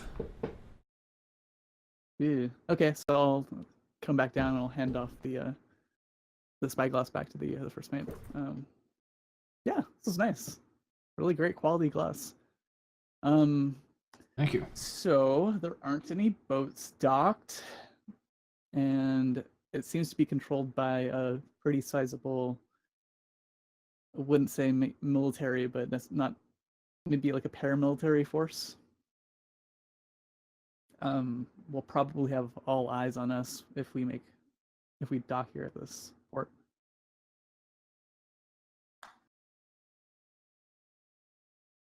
Do we have a backup plan in case things go wrong?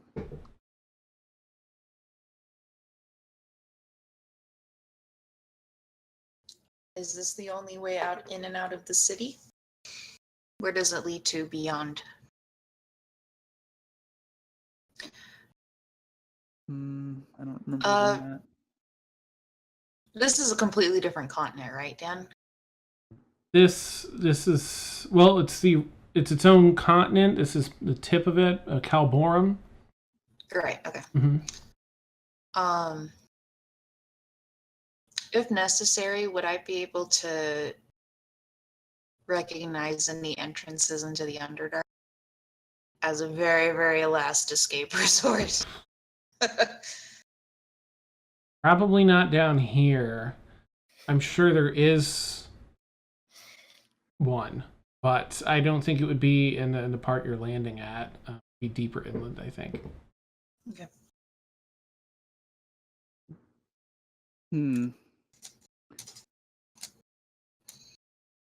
Dan, I see a river that's a little bit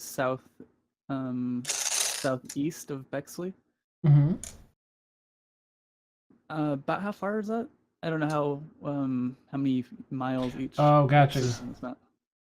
Well, let me take a peek. Where are you now? Alright,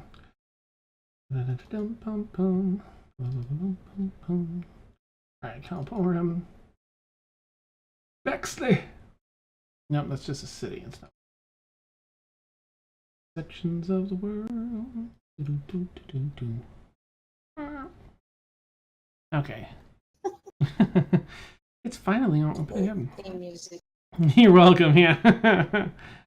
Yay! All right, yes, that river is, well, Bexley Port is right on the edge of that inlet, or outlet, rather, for the river. Bexley itself, excuse me, is a few miles upstream. Sure. But actually, right where the M is for Calborum, there's a separate river. Oh, I see. Yes, that one comes from a mountain range that on the other side of that mountain, a river feeds the river next to Bexley. That one is probably, if you're sailing, it's probably about, let me zoom back out here. 10 hexes away. Yeah, you're looking maybe 2/3 of a day. Would we know if this ship has like a rowboat? There are a number. Well, there's sort of life raft size ones, but they all fit about 8 to 10 people. That's a pretty decent. Oh, okay. Okay, so Felix is going to take this time to pack 3 days worth of supplies into a rowboat. Not say anything about it. If we have to bounce because things are going south, we can make it back to the ship, take the rowboat, and go southeast to this river, and try to make it into the city by other means. Sound good? Like, are you telling us about it? Yeah, I'll tell you guys. Okay. I won't tell the crew because you'd basically be stealing a boat or a rowboat. Right. Sounds good.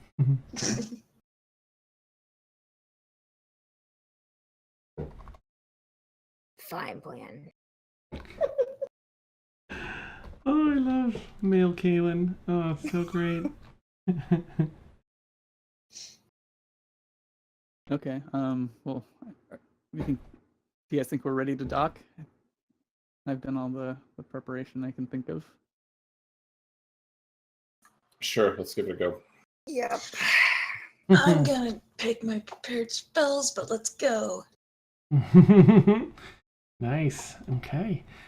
And you are currently your hair looks really cool like that.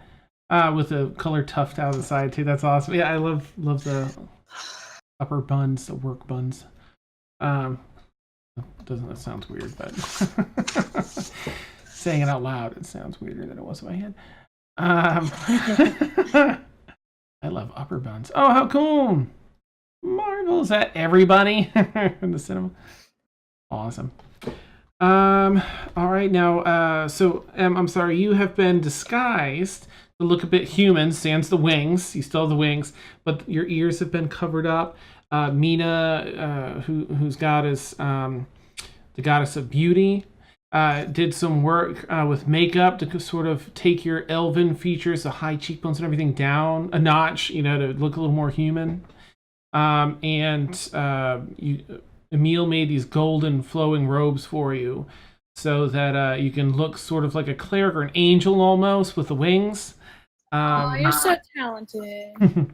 He is. He got 23s at a minimum. It was pretty impressive. All right, let me just finish moving this down here. Yeah. So, do you want to just be with them? I guess you wouldn't be perched anywhere. Do you want to perch somewhere? Or do you want to just kind of cruise in with them? So we're about to dock, right? Bexley Port, yeah. I have no idea. No, you're fine. In that case, we'll say that you're perched up a little bit higher as you enter the dock. For effect, to sort of look like an angelic creature so people won't bug you. As if I don't look weird enough already, so. Yeah, you're like, I'm going to lean into these wings, I think. And,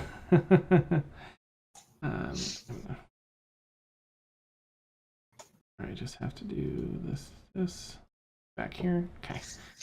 All right. How exciting. I have the very last bit of setup here. I'm sorry, and then I'll be all set. Turn this. I don't have to. My fault. Nope, no problem. Okay. So the boat docks, and you guys sort of. Do you want to confidently stride, into on the docks, or do you want to quietly? Yeah, confident. Okay. Well, that's my choice. Mm-hmm. Nice. You guys arrive, and Kaylin's confident. Here we go. She nudges some people aside as she kind of walked down the gangplank. Oh yeah. Awesome. Excuse me. I'm gonna do some rolls, and you know what? If you all don't mind doing a performance roll, and you don't have to if you're here for story, I can roll for you. I'm gonna. +0. Come on. Or are we supposed to do it in? Do you want us to do it in the thing? I don't care. You guys, we're near the end of the session. You guys can do it wherever is fine. 13. Oh, that's not terrible. Ooh, solid. All right. Map loaded up. 10. Right Okay. over character sheet. Okay, performance. Come on. Woo! Okay. Do we get it? Do some people get advantage because of their sizes? No one needs advantage. I mean, you guys got some excellent rolls as a group. You all just sort of do that slow doom slow-mo walk together down the gangplank onto the dock. And Slow motion. yeah. With Kaylin in front, male Kaylin, sort of just, filling the space with her personality. Yeah. It cuts to her and then over to Felix. Oh yeah, what you doing, Felix? Felix rolls up his sleeves, and as he does so, you can see the small details that Emil put in, like the farmer's tan. Yes. Amazing. Sweet. Felix unleashes his farmer biceps with a farmer's tan on him.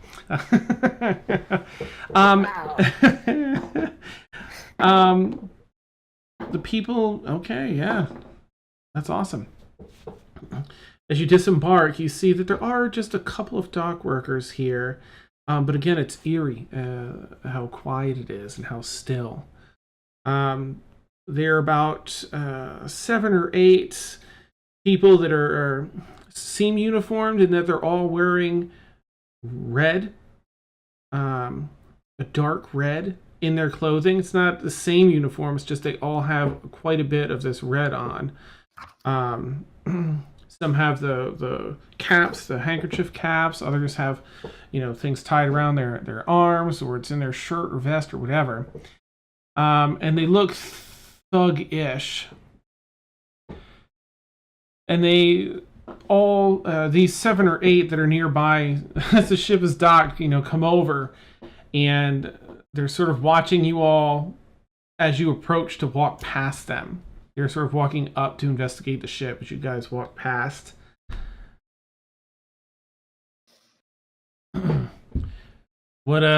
There's other people, coming off the ship as well with you. So they're not specifically just talking to you, they're also addressing everyone. What's your business here? Looking for work? Well,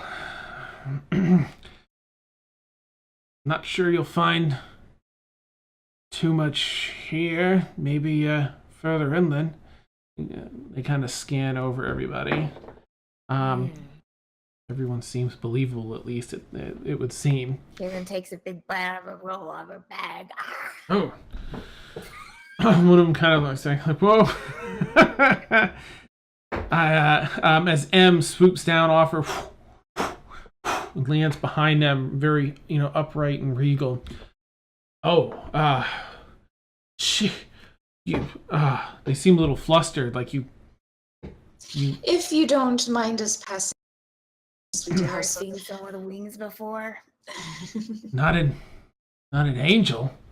Look, yeah, just don't cause no trouble, right? Of course not. We have no intention of doing that. Trouble. Where? Make sure you stop in the city of Bexley. Gotta get your check in. Don't go sneak it off. Of course. Kind of look up, at M again. Flusters her wings a little bit again. Flutters her wings. All right, okay. Well, you'll on your way, and they continue up onto the ship.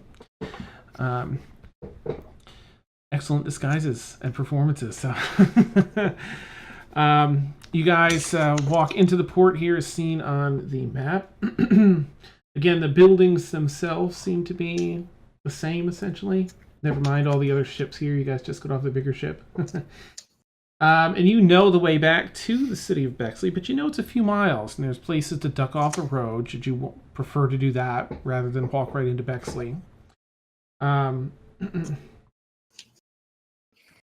Excuse me. You see another couple of people marked with these colors and a few more dock workers, but no one seems to stop or ogle or bother you as you make your way through. What do you guys want to do? Does Felix see any guards from people in the same uniforms as he saw before here? Or No. is there distinct? Okay. In fact, that stands out to you that there isn't a one.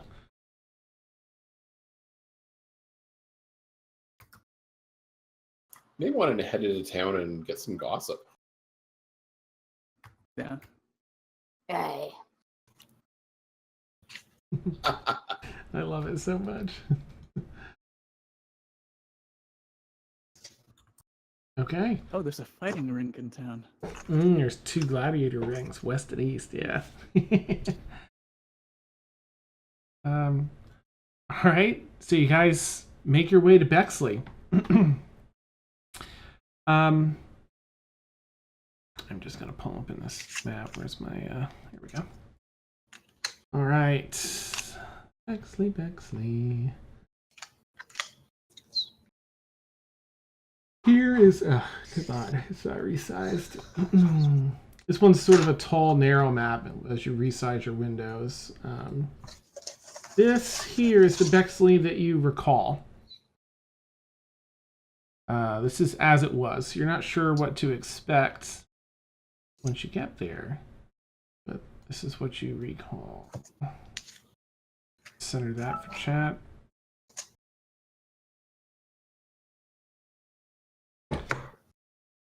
Okay. Wow, that's taken a hot minute to load. I honestly thought it would go a little faster than that. Sorry.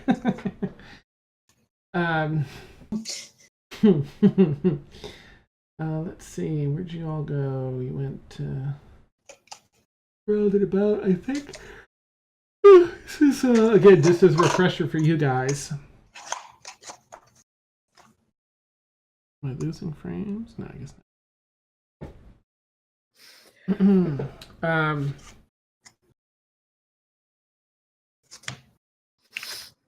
You are zoom in on too.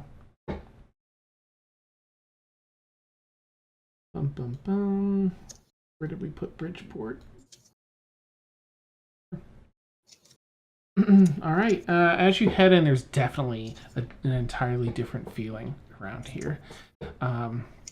Whereas before was this place of commerce. As you walk into the southern entrance, which is along the southern wall, there has the two lines like that, sort of a pathway in.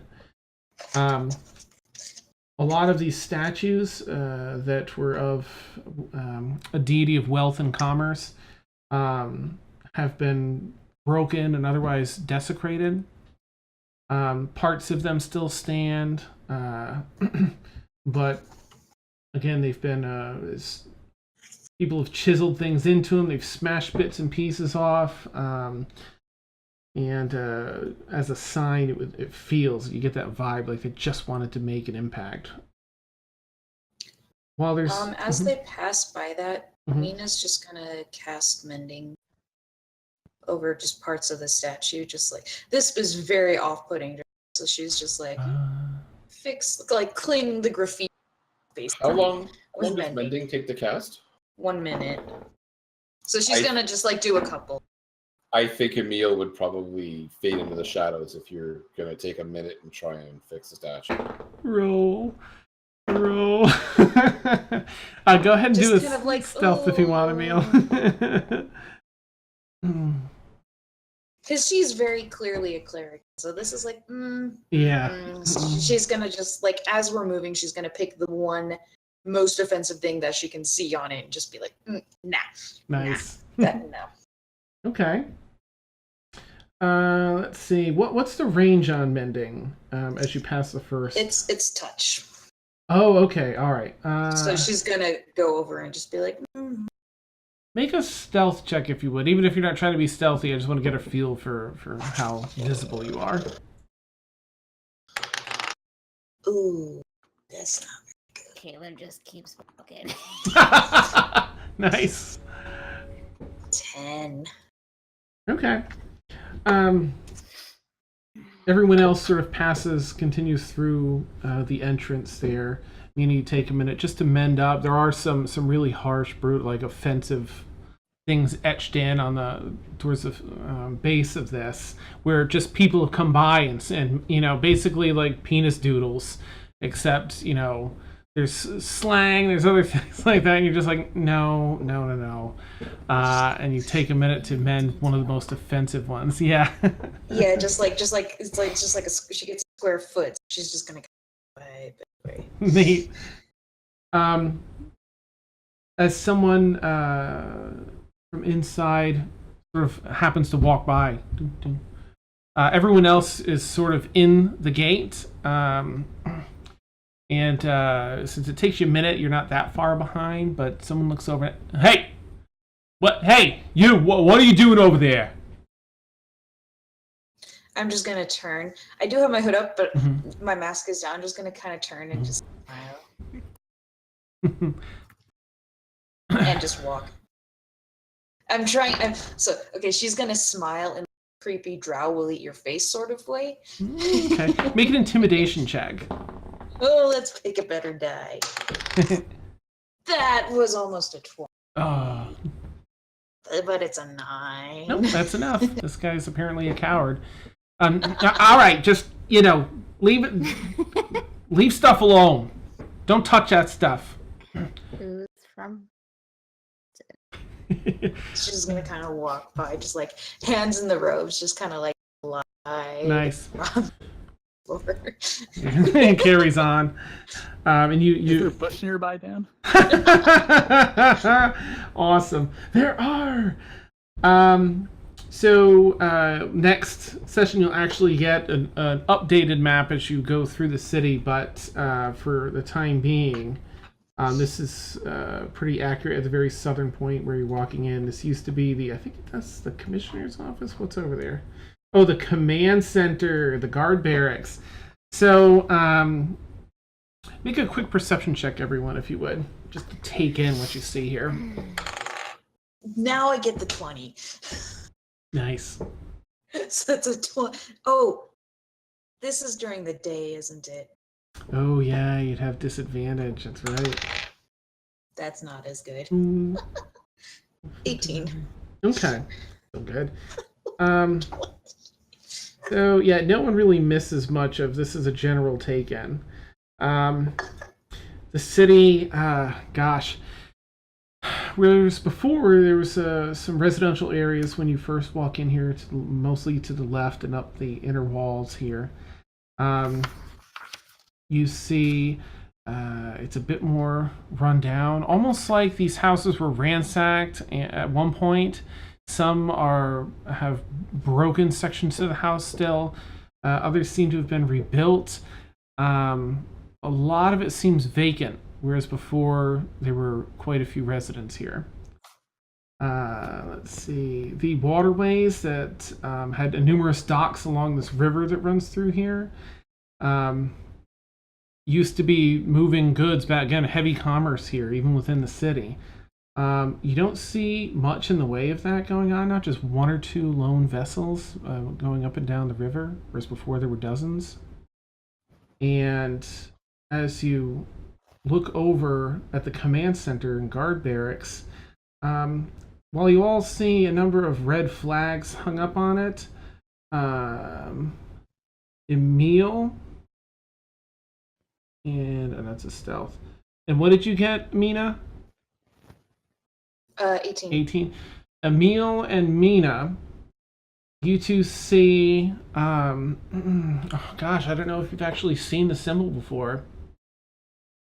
Anyway, these signs are this crimson red, and they have what looks like two big fangs hanging down towards one another. You'll have to recall if you've ever seen the crimson fang symbol before. If you have, Felix, you could do do just a history check, Felix, if you, and I'm sorry, Emil, if you would, to see if Sterling Sam showed you that. Basically, is what we'll do. 11. Well, wait, did you get 10 or higher, Mina? On an intelligence check? Yeah, the history one there, yeah. No, that was a history? No, that was a 5. Ah, okay. Always a big old 5 there. Nice. Don't you know? Emil, you recognize this as what Sterling Sam was doing some of those etchings of Winifred and other things. That's the patch that represents the Crimson Fang. Huge banners down the wall of the guard barracks, the command center, now hang Crimson Fang symbol. And that's where we'll end tonight's session. Why? Why are they out in the open like this? That's not like them. Ah. Would probably be a thought, just as Sterling Sam described, very behind the scenes people. So to have their banner out there is definitely something's off-putting with that. Strange. Yay! All right. Hey, you know what? I'm gonna use OBS Studio for a hot minute until I figure out, until I upgrade my computer or figure out whatever I can do with the other one, even though the other one has better features. Because I was able to get everyone's new webcams set up inside of like a couple minutes while we were streaming, and it was really nice. And it's only using like 20% CPU instead of all of it. So thank you. So we'll be able to start on time too. So guys, players, of course, you know this already, but viewers, next week I'm actually going to be traveling to see my folks way up in Rhode Island.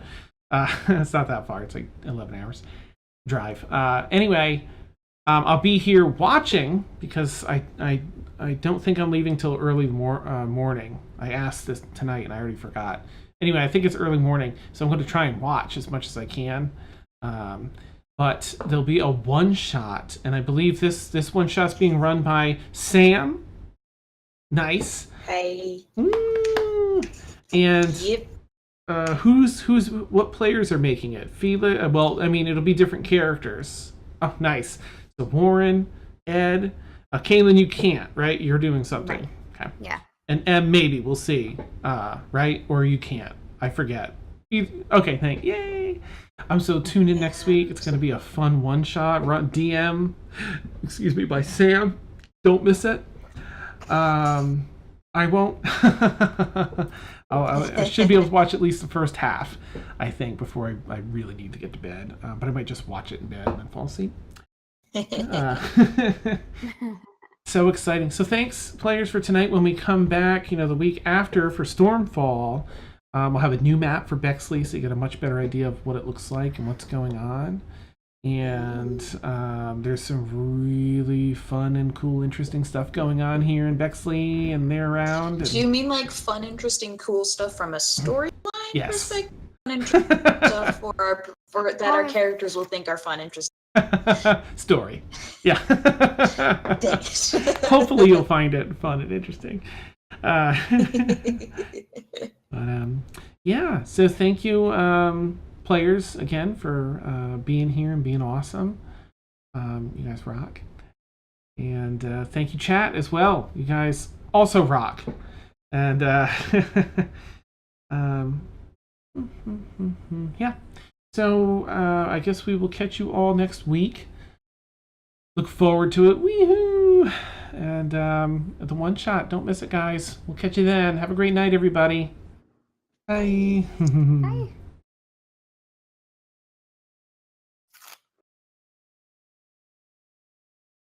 Stopping stream. I forgot that this one takes forever to stop streaming. That's right. Hold your pose.